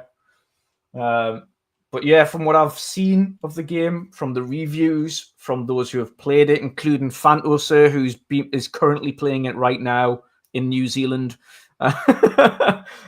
He's loving it. He said it's absolutely amazing. So I cannot wait to get on it myself as well after Rebirth. Mm-hmm. What about you? Yeah, man, I'm super excited. I loved the first Dragon's Dogma. I mean, it's been 10, 11 years since I played it, but I remember it very, very fondly. And I like what I'm hearing. You know, a lot of improvements made to the NPCs. Combat is apparently really, really good, and it's still very combat focused. I think that's one of the things that already with the first one was very distinguishable to comparable high fantasy RPGs, you know, your likes of Skyrim or The Witcher. Yes, there's combat in those games, but a lot of the gameplay is built around character building, world building, storyline, and so on. And since and there is a story and everything in it, but it is way more combat focused. And they continued with that. Some epic scenes in there. It looks beautiful. The only thing that apparently is an issue is, of course, again, the performance. And it's not just console this time. It's also apparently struggling on PC. The performance, I mean, it looks drop dead gorgeous. The draw distance is insane. Huge open worlds. There's multiple open worlds actually in it, and yeah, it's really resource hungry. Other than that, I cannot wait to play it, man. I'm super excited. Let me briefly change the gameplay. We ran out of. I've changed mine like 6 times over now because I've just got a bunch of small stuff to show. So. All right. I haven't had the chance to record anything new, so people got Sandland first. They've had a bit of Flight Sim. They've now got some Ghost Recon Breakpoint. So sweet. We are now looking at some Banisher gameplay. All right, Dutch. Before we get to the community questions, really quick, one other thing that was announced, and when I read this, I immediately thought of you. Hellblade 2 is getting photo mode. Yes. Did you see? Yes, I did see. Wow. That 4th image is insane, by the way. They all look great, but that 4th image, where it's a super close-up of the face and their eyes with the person in the background, just looks phenomenal. Absolutely phenomenal. And the good thing is, and the people are just like, that is insane level of detail. Yeah. But if you've had a look at the level of detail that was in Hellblade 1 and the limited amount that they had, and the photo mode that you got with Hellblade 1, the difference between the gameplay and the photo mode was non-existent. It was exactly the same. Like, they didn't change or alter anything for the photo mode. So ultimately, these are screenshots of the game in-game. So it looks phenomenal, and I'm glad to see we're getting a day one for photo mode as well. So I will be abusing that photo mode. Man, I hate it because a lot of games do this these days, that they patch in the photo mode like 3 months after launch or so. It's free marketing. It's free marketing, and everyone has played the game already, and usually you're not doing another playthrough simply for photo mode. So yeah, man, I'm excited. And like you said, the level of detail is just absolutely nuts. This is gonna set a new standard in terms of visual fidelity, in terms of animation, in terms of texture quality, and simply believable or photorealistic, close to photorealistic graphics. Speaking of close to photorealistic graphics, what did you make of Amy Hennig's announcement of the new Marvel game? Yeah, we had that as well. The Rise of Hydra. Was it? Yeah, 1984 or whatever it was called. Yeah. Actually, I really liked what I've seen. I'm a huge fan of the Uncharted series, and Amy Hennig, obviously, being the lead writer in 1 to 3, played a huge part of this. And I mean, she hasn't put out a game since, right? She worked at EA. Her Star Wars game, that also looked phenomenal, by the way, was cancelled. She left. Now she founded her own studio, and they're working on that Black Panther meets Captain America game, Rise of Hydra. This was rendered actually in Unreal 5.4, by the way. Yeah, in real time. So it's not CGI per se. It is rendered in the engine using all the in-game graphics. It looked very CGI-like, and that just tells you how good this engine is and how good the quality of the usage of this engine will be in the game. So I really liked what I've seen, and of course, we have still no idea what the gameplay will actually be, but of course, we all assume it's gonna be an Uncharted-like game, an action adventure, probably a linear story, linear worlds. Nonetheless, visually, this looks phenomenal. That's what a lot of these Marvel games need, by the way. None of these hyper-expansive worlds. We don't need all of that for these. What we need is some good linear story games for these that are going to take off. Now we saw that with Jedi Survivor, and that was although that went slightly larger, it's still ultimately in terms of its linear story. Was what that franchise needed. It needed something like that in order to get a little bit of nuance back to it. And ultimately, a game like this is what Marvel needs, a more linear approach to it again, for all platforms. And I don't mean just Spider-Man, which is limited to one platform.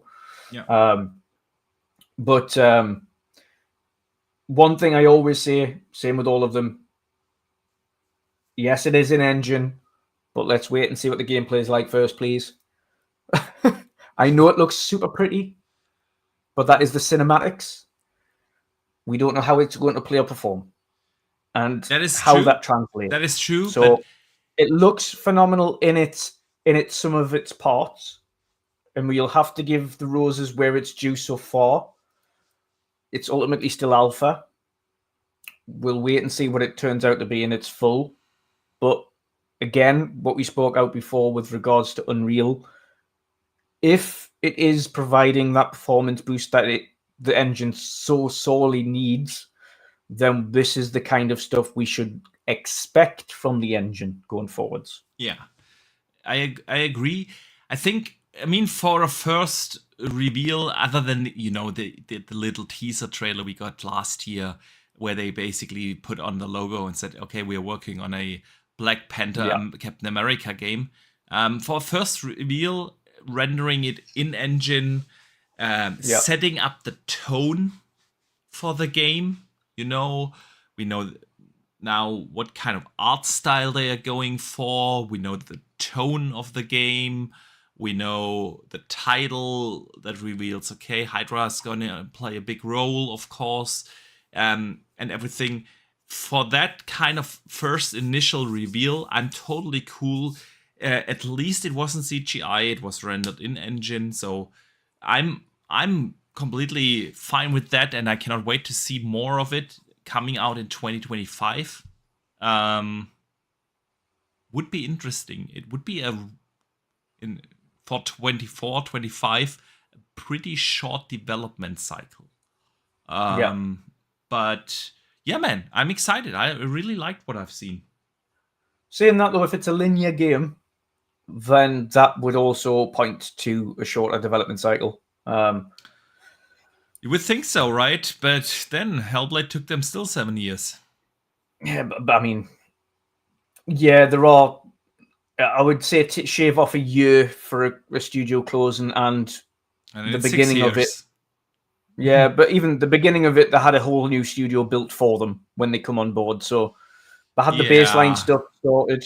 Yeah, you can always find excuses. At the end of the day, games take a lot of time, and it really isn't just for open world games. Yeah, it really isn't. But in terms of it's not a 7-8 year cycle though. That's when you're starting to get into the long. But what you're kind of going to end up expecting anyway, even now, is development cycles will be between 5 and 7 years. That's kind of what it will be. I mean, for a lot of those games, we are now at 6 to 7 years. I mean, come on, Fable has been in development 7 years now.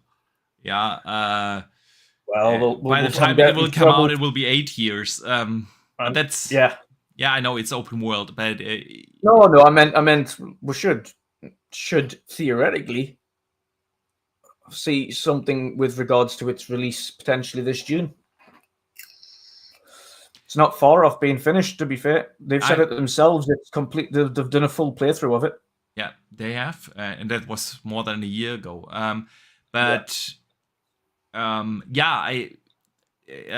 still don't believe that Fable is going to come out this year. It's going to be next year. But yeah, I think we will see it in June again. This time with a little bit more continued gameplay. And I think that they will announce a release for 25. No specifics, not like fall 25 or something. Yeah. And the June showcases are not that far out. It's 2 months. No, not at all. And then we can look forward to thinking, okay, what from this June showcase are we going to see at Gamescom? Exactly. And play there. That's I've just, the beauty. Fante's message in the DMs, by the way. He's booking his hotel now. Oh, nice. I think he's booking ours, so that should be awesome, man. It's gonna be legendary this year. So yeah, the beauty of Gamescom is you're not just gonna see all those games, you're actually gonna play all those games. Cannot wait for Gamescom. Dutch, let us get to the community questions because we have a ton of them this week. So where are my community questions there? So like each and every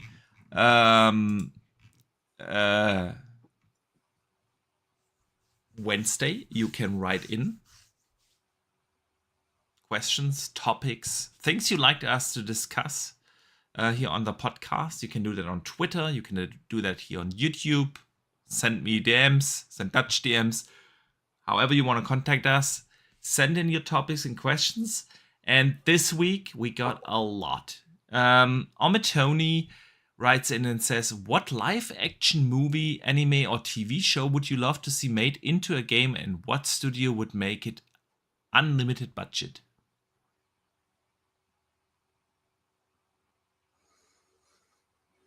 I have two, actually. Go on. So the obvious thing that comes to mind is always Mandalorian. How can Mandalorian not have been made into a proper game? And I would love to have Mandalorian as a true RPG, because I feel like the Mandalorian universe would absolutely be awesome for an RPG. Yeah, it would make sense to be able to upgrade your armor, your weapons, everything. It would make a lot more sense than in a game like Jedi Survivor, where you are a Jedi, right? And suddenly you walk by a temple and learn new moves. But in Mandalorian, you go out, find new pieces of metal, craft them into the next armor, and it would just make sense. I would love that. That's the one thing. And the other thing is, why the hell have we to this day not gotten a proper Game of Thrones video game?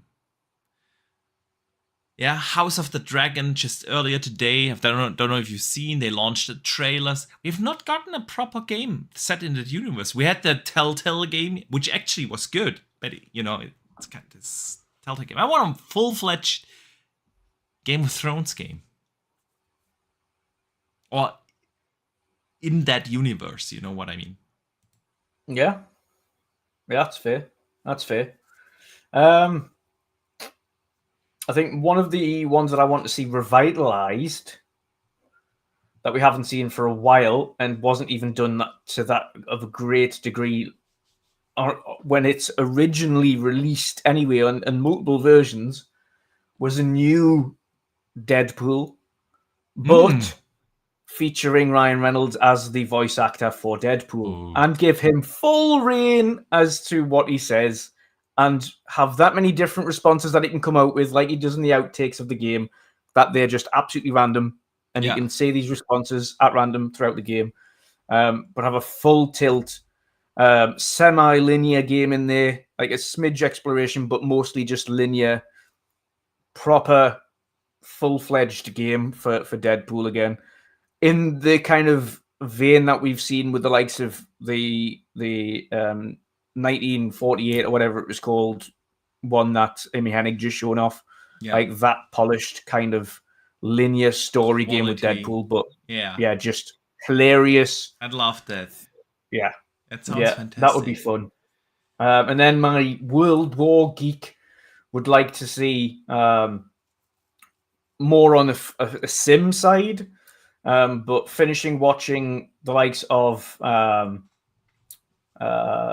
Masters of the Air, where we saw Steven Spielberg and Tom Hanks create a fantastic depiction of the 8th Air Force in World War II, would be a full World War II kind of combat flight simulator again, but that had a story / campaign segment that kind of drew on the a Crimson brutality Skies type of game. Crimson Skies type of game in that universe. Yeah. But with like a heavy on the actual story, and obviously it's like scripted scenarios on these missions, and they're brutal, and you see some really brutal things going on, and but something that really draws on that and shows it and kind of depicts what it is in that. We haven't had anything close to that ever, really. We've seen some very brief scenarios in certain like older Call of Duties where they've shown kind of certain segments in cutscenes, as it were. Yeah. But you've never actually seen something as a campaign format of that. And I'm just a massive kind of World War II, specifically Air Force and an airplane kind of fanatic, as it were, with my family being part of the Air Force, both on Axis and Allied sides. So, that's something that intrigues me, and I'd love to see represented properly in an actual game. Yeah, that would be cool. Yeah. FRSX7974 writes in and says, "Hi, do you still think it's possible to see an Xbox store on PlayStation? Android and iOS was also closed systems with exclusive stores. Android and iOS are now open for competition in the EU, and Microsoft is going to open a store. Is it so different than consoles OS, while iPhone is a console for Apple Play and ray tracing capable?" It's always a possibility, but there's one big outlier. PlayStation and Xbox will not want to further, I would say, I mean, Xbox would, because they don't really care. Money is money to them. But PlayStation won't do it because they don't want to dilute their profit margins as much. Of course, but Apple also doesn't want it. Neither does Google. I don't think it will happen soon. But hey, who knows what kind of regulations will come in? Because at the end, I don't think it's down to regulations. What is the difference? What is the difference in between Apple iOS and Xbox and PlayStation? They provide a hardware and have a proprietary platform, and they sell exclusively out of their store products on there. It's the exact same thing. Like I say, I don't think it's down to regulations per se. I think ultimately it'll just boil down to what cut, and they'll be arguing over the cuts of sales and things like that. That's ultimately the bottom line. It'll happen at some point, but that's exactly what the regulators did. They intervened and said, "Okay, hey, it's not okay that Apple is the only store where you can buy that, and you need to be able to provide other or allow other stores on your end. And boo-hoo, you're not gonna make the money out of this." And I think that the difference is that compared to the mobile market, there are billions of iPhones out there, and there are a few million consoles out there. I don't know if the regulators would look at it differently. Yeah, I think they might as well, because of just as much as it is these consoles have a significant market share in the console market, in the grand scheme of things, like you say, compared to mobiles, where Android makes up the overwhelming majority of the mobile market. Yeah.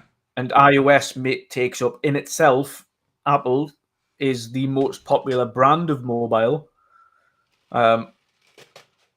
There is, like you say, billions of users there, like billions across the whole market range of all varying sizes and types. Whereas in console, you're talking not even between all three of them, not even 500 million.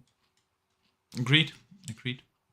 That's so it's a very market. different market, but yeah.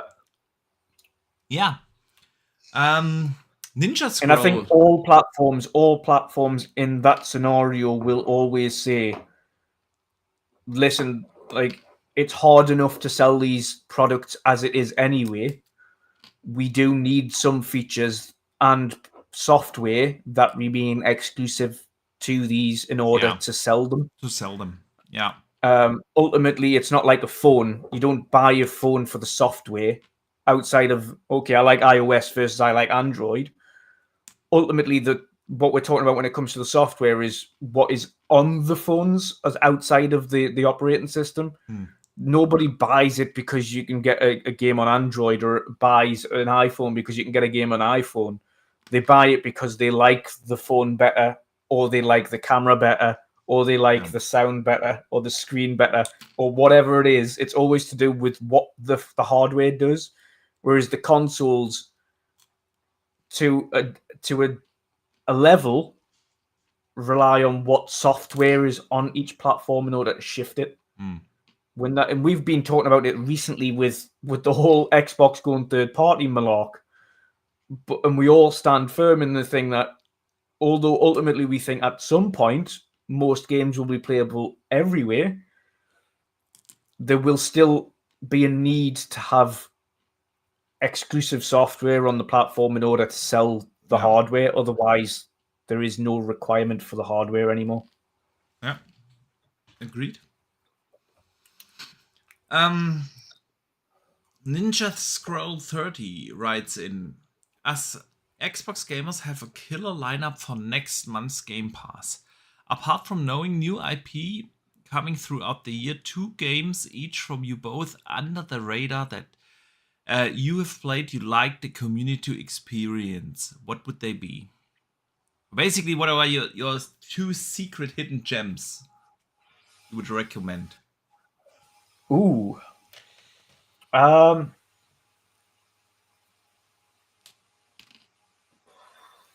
See, that is a tough question because games move in and out. And what have you recently and hidden played? gems is ones that a lot of people haven't heard of, or haven't had a chance, not specifically haven't had a chance to play, because a lot of people have heard of these games. But not necessarily a hidden gem. An upcoming hidden gem that I can't wait for people to play is Towerborn. But I think that's it. I'll leave it there. An upcoming hidden gem that people will love to play when it is arrived, that I don't think will get the love it will likely deserve, will be Towerborn. Because a lot of these AA indie-ish titles get overlooked. There's a lot of indie titles that I think will get overlooked, to be fair. But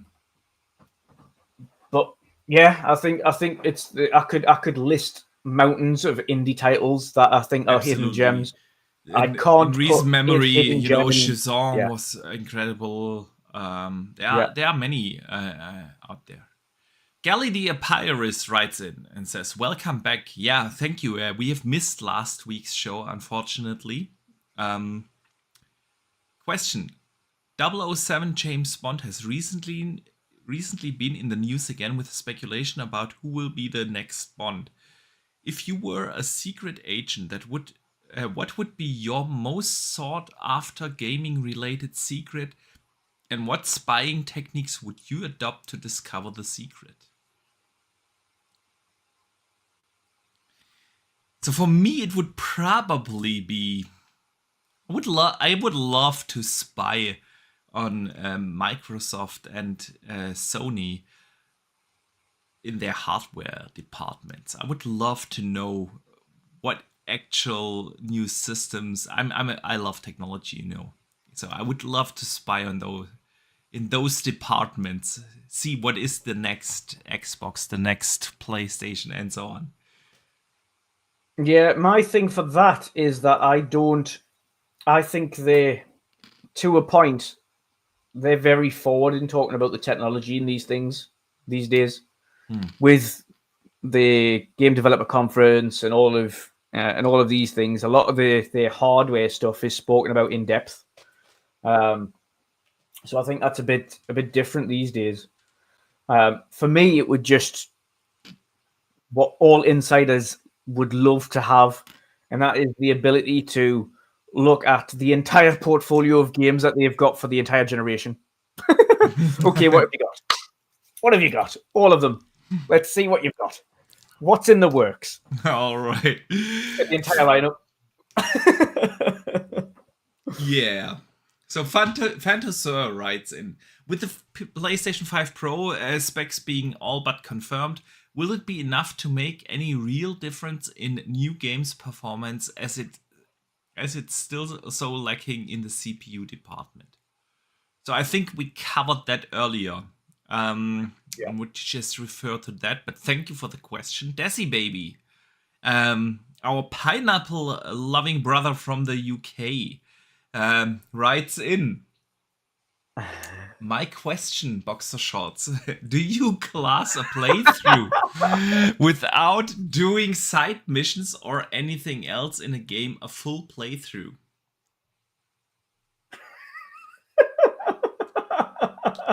You know why he's asking this question. I do. Boxy likes to complete the story and put the game down. I wouldn't say that. I wouldn't say that. I do a lot of side missions on the way. What I'm not doing is like achievement hunting. You're not doing a full completion. You're doing campaign and some side. I do side quests, I do main story, and that's it. What I'm not doing is I'm not running around searching for artificial collectibles, and like jumping on one leg, singing "Kumbaya" and shoot a guy in the head 3 times. I'm not doing those kind of things, and to me that's absolutely okay. And I still consider me doing full playthroughs of a game by doing side quests and main story. But yeah, I know he loves to go for the trophies and the achievements, but it's not for everyone. This is the funny thing. Like, everybody's version of a completion is entirely different. And what they class as finishing a game is entirely different. Obviously, depends on what game it is. I've always said that as well. If it's the likes of a Final Fantasy for me and Dazzy, we'll finish that to utmost completion where possible.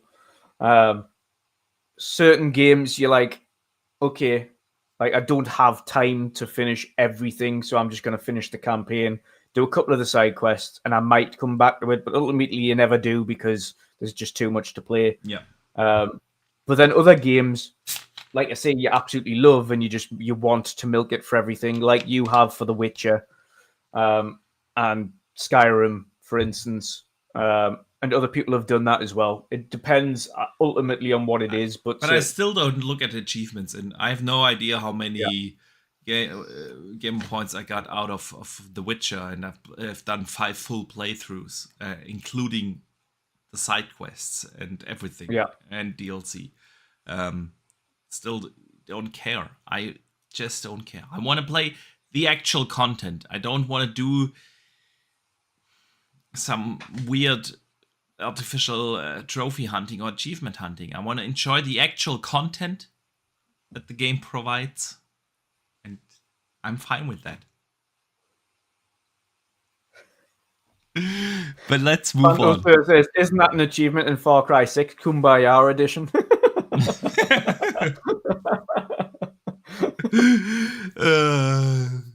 Clute sends in a question and asks, choose either. Next gen Xbox launches in 26, but no Elite upgrade, and or next gen Xbox launches in 2028 with an Elite upgrade launching in 25. And how long do you think cross-gen will be a thing into the next gen? I'd prefer to get an Xbox portable mid-gen, to be honest. So we're always going to have the problem. It depends. It's not an easy answer. It depends on what the mid-gen upgrade, the Elite upgrade would be. Yeah. Right? If the Elite upgrade would be substantial and worth getting, I'd be cool with them launching next gen in 28, because then I get new hardware in 25, have that for 3 years, and be cool with it. If next gen Xbox is the handheld, or will provide us with a handheld, I'd rather have that sooner than later, because I love handheld game. So I would agree with that. And with regards the cross-gen thing, I think Xbox's cross-gen mentality this gen was a bit better, and it was like a year and a half, almost 2 years before they started cycling out of cross-gen. And I think that's probably as long as you can do it. I think at some point you have to force people onto your next model. Yeah. And I think that was the thing that kind of hindered PlayStation, which, as you'll see now, they have a palette of games. Well, they don't have any palette of games, because all of the ones that are in production are PlayStation 5 only and not cross-gen. Yeah. Because all of the cross-gen titles have been and gone now. And the last PS5 only games you saw were Returnal and Returnal, Helldivers, and Spidey 5. Spidey 2. Spidey 2. Ragnarok was cross-gen. Horizon was cross-gen. Like, a lot of their initial big games, their big ones, were cross-gen. Yeah. Including GD7, that was cross-gen. I mean, it was the same, well, for Xbox. Well, you could argue they didn't have any games in 2022, but they kind of went through their painful cycle in 22. We're now seeing the next gen only titles this year, whereas PlayStation 5 have got the problem of their painful section is this year and next. And granted, they've got third-party exclusives to back it up, second-party exclusives to tide them over for the minute. From a first-party perspective, they've got nothing. And that's their issue. That's from a first-party perspective, that's their pain, where their cross-gen is no longer holding them up. And now they've got a big open space where they've got nothing from a first-party perspective. And then we'll start to see current gen only. Yeah, I mean, given the architectures of last-gen console, this-gen console, and probably next-gen console, it's all x86 architecture. It makes sense to stretch out cross-gen, because the games are built to scale anyway, because all of those games are developed at the same time for PC, where you also scale across multiple hardware configurations from very, very, very, very low tier to very, very, very high end. And ultimately, Boxy, I want to say something quickly. Ultimately, what I'd like to see, and it's strange having to say this, but do what Hogwarts Legacy did. Release the one that it is built for first. So they released it for the Series X and S first. Then they went back and months later released the 1 and 4 versions, because they went, okay, what can we do from this and still make it a game that's worth playing on the 1 and 4? Yeah. And ultimately they refined it down to a point where they optimized it for the last gen, as opposed to the opposite way around. If they're going to do cross-gen, I think that's the way to do it. Whilst I agree with that, I don't think it will be a financial success for almost every game. Not every game, but that's a good way of doing it, I think. Hogwarts could do it because of the Harry Potter IP. because it simply will sell by putting the Harry Potter logo on the box front and put it in stores. So it could work for such a game, but for most games, I don't think that this would be a business-wise smart thing to do. You want the game to be available almost everywhere when the hype is high, and the hype is only high for a couple of days or weeks after launch, and then it's gone.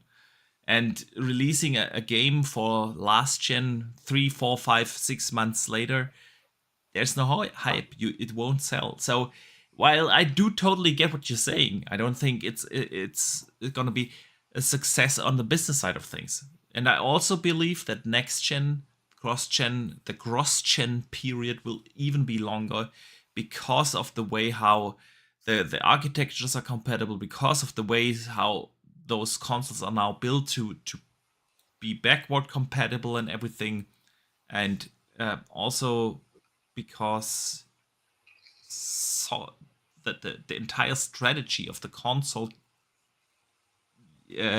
business is now changing, with all games coming now to PC as well, and now Xbox going third party, and Sony following a similar approach, with more day one releases and everything.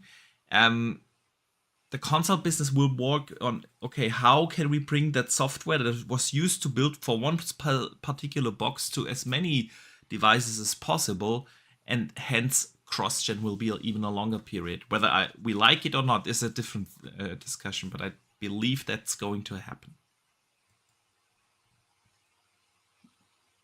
Mongalo Moloko writes in, As gamers, we always cry for new ways to experience games, but we keep getting high-fidelity graphics with these new consoles. I can say VR is that next big step in gaming. How do more people get to experience VR? Shooting in VR is like you're in the game. Ultimately, until there's more models like the Quest Pro, where it is completely wireless, they're high fidelity, and they have a lot less motion sickness to it, because it's still, regardless of how great they are at the moment, there's still a lot of people suffer from motion sickness whilst wearing them. Until they cross that bridge and more of those headsets come out that have a wireless experience that is high fidelity and almost nullify motion sickness, it will not be that.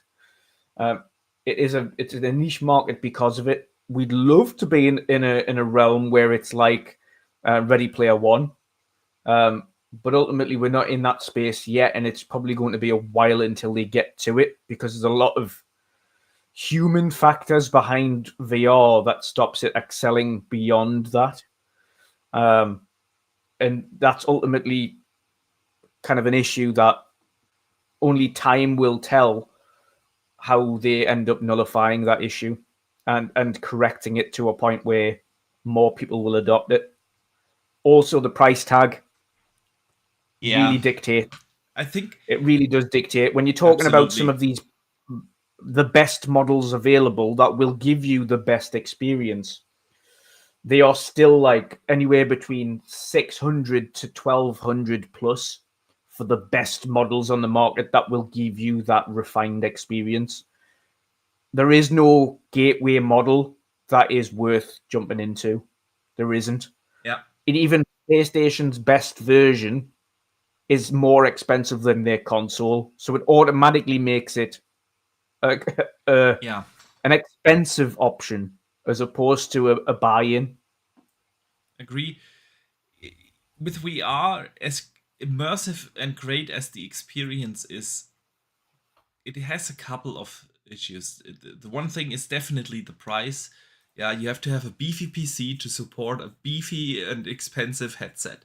And even on console with PSVR 2, it is expensive. It's an expensive experience.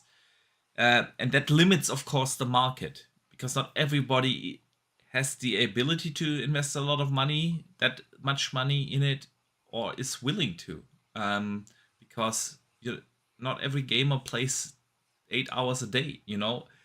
That's the one thing. The other thing is you have to have the space and rooms for it. You know, sitting in front of my desk here, I wouldn't be able to play properly VR here. I have everything around here would hit the screens. I would do that. You have to have space. You are almost too immersed. You know, I had a VR headset and I sold it because I never used it because yeah, I didn't see my kids coming into the room and walked over them and stuff like that. That's just what VR gaming is. And at the end of the day, VR is a great experience. There's no doubt, but it is very well. You are very limited in how you can use VR, and so yeah. But he's right. We always want new experiences, and it is a different experience to play VR games. DSP, aka Sin, writes in, "Hello Boxy. Here's the question for the week. Do you think it would be a good idea for Xbox marketing to conduct street-level surveys in various regions so they can get a clearer indication of just how few people in the mainstream market do not know about Game Pass, what it does and what it offers?" I mean, if they marketed it correctly, then more people would know. But slapping it on a dashboard of the Xbox isn't enough because people just turn the Xbox on, play the game that they want to play, and turn it off again. They don't look at the advertisements. They don't care.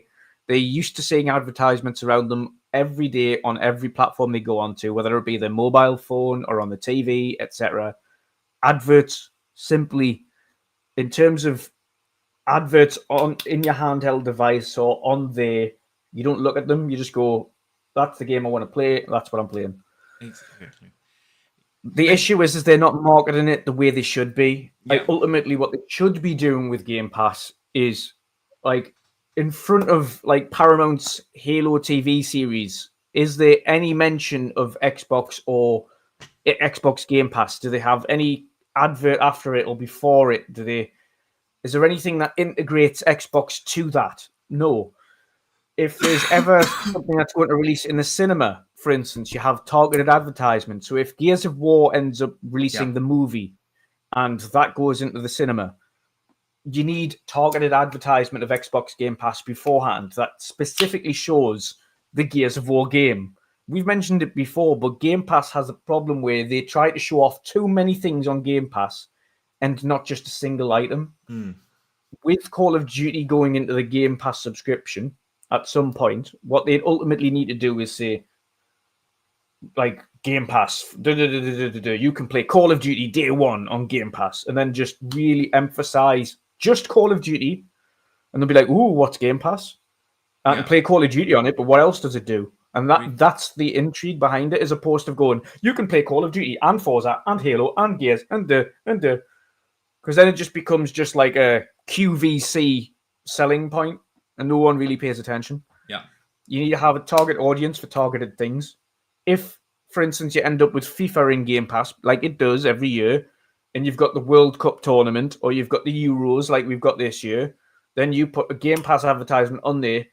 You can play FIFA 24 with the World Cup expansion on Game Pass now. Boom, there you go. Straight away, they go, "Oh, I can play FIFA 24, and it's got the World Cup expansion on Game Pass. Sweet." Yeah. That's the kind of a targeted advertisement they need to do, but they don't. See, we talked so many times about the lack of marketing and brand awareness. I mean, his question was particularly in regards to need they to do more market research to know how little their brand is known. And I would be honestly surprised if they didn't know. But they, for some reason, they don't care. They still believe it's a good idea to have a great product and not let people know that it exists. There has to be a reason for that. They make that decision. They have made that decision for many, many, many years. Yeah. The only time where they slightly advertised the Xbox was during the 360 days. And they have made the decision, and I would be surprised if they didn't know that they don't have any brand awareness outside of the US. I mean, we didn't do a show last week, but last week we got the latest console sales for March. Pardon me, for February this year. Console sales went down almost 50% for Xbox. Here in Europe, and yeah, it's in months like this they get outsold 10-1, and I think they know that it's not because everyone knows how good of a product they have, but they know that, okay, people just don't know we exist, but we don't care. So that's why I always say I don't believe them if they talk about we want to reach 3 billion gamers. You're not reaching 3 billion gamers by having a product. You're reaching 3 billion gamers by letting people know that it exists. And that's been the strategy for more than a decade. So, but hey, they still make a buttload of money. So what do we know, But with that, I want to come to an end of this show. It has been a blast, as always. A big shout out to our community for hanging out with us here, having great conversations in the chat, and of course, for simply being here, giving us your time and your ear to talk about gaming. It is always a blast. And of course, a special thank you to all the super chats that came in. We truly do appreciate the support. And of course, a big shout out to all the channel members that support over there. Dutch, let everyone know what you've coming up. Yes. So now I'm back to the grind again. I want to say, I don't know whether or not it's Windows 11 or whether or not the refresh has done it well, but the maximum OBS has used throughout this entire thing has been 2% of the CPU. And a lot of the time it's been below 1%. So it's super improved the performance of OBS. Hallelujah. No frame skipping or anything like that. So it's been a much smoother show on my end this week as opposed to previous couple of weeks. But same as you, Boxy, massive shout out to the super chats. Unbelievably generous from Face23 BKMY this week with almost $100 in super chats, which is insane. So thank you very much. Shout out to member chats as well on there. Much appreciated. And the awesome community that stopped by and just chat as well. Appreciate you. Of course, we wouldn't continue to do this if we weren't enjoying it and had you awesome guys stopping in and talking to us every week as well. So yeah, for me, reviewing Bulwark, reviewing a couple of other preview things in the background, but also really getting into the Community Indie Showcase, which is on the 27th of April this year. I was going to release a trailer on Sunday, but I was not in any way, shape, or form fit enough to finish that product off. So that'll be this Sunday instead, the trailer for the official announcement of date and times, etc. But yeah, look out for that. But other than that, I'll be continuing going back on stream and playing Rebirth and catching up with gaming and anything in the likes. But yeah, it's been a blast. It's been a blast as always. It's been a blast indeed. So yeah, guys, we hopefully will be back next Thursday. I'm out of town and I'm not sure if I will be back that Thursday, but I'm not sure if I'll be back in time. So it could be that we have to do the podcast next week on a later day in the week. We have to discuss this, Dutch, and we will of course let you guys know. But other than that, again, a big thank you. Have a great rest of the week, and of course an awesome weekend. Dragon's Dogma is around the corner. We're all gonna enjoy that, and yeah, I see you guys in the next podcast. later. Bye.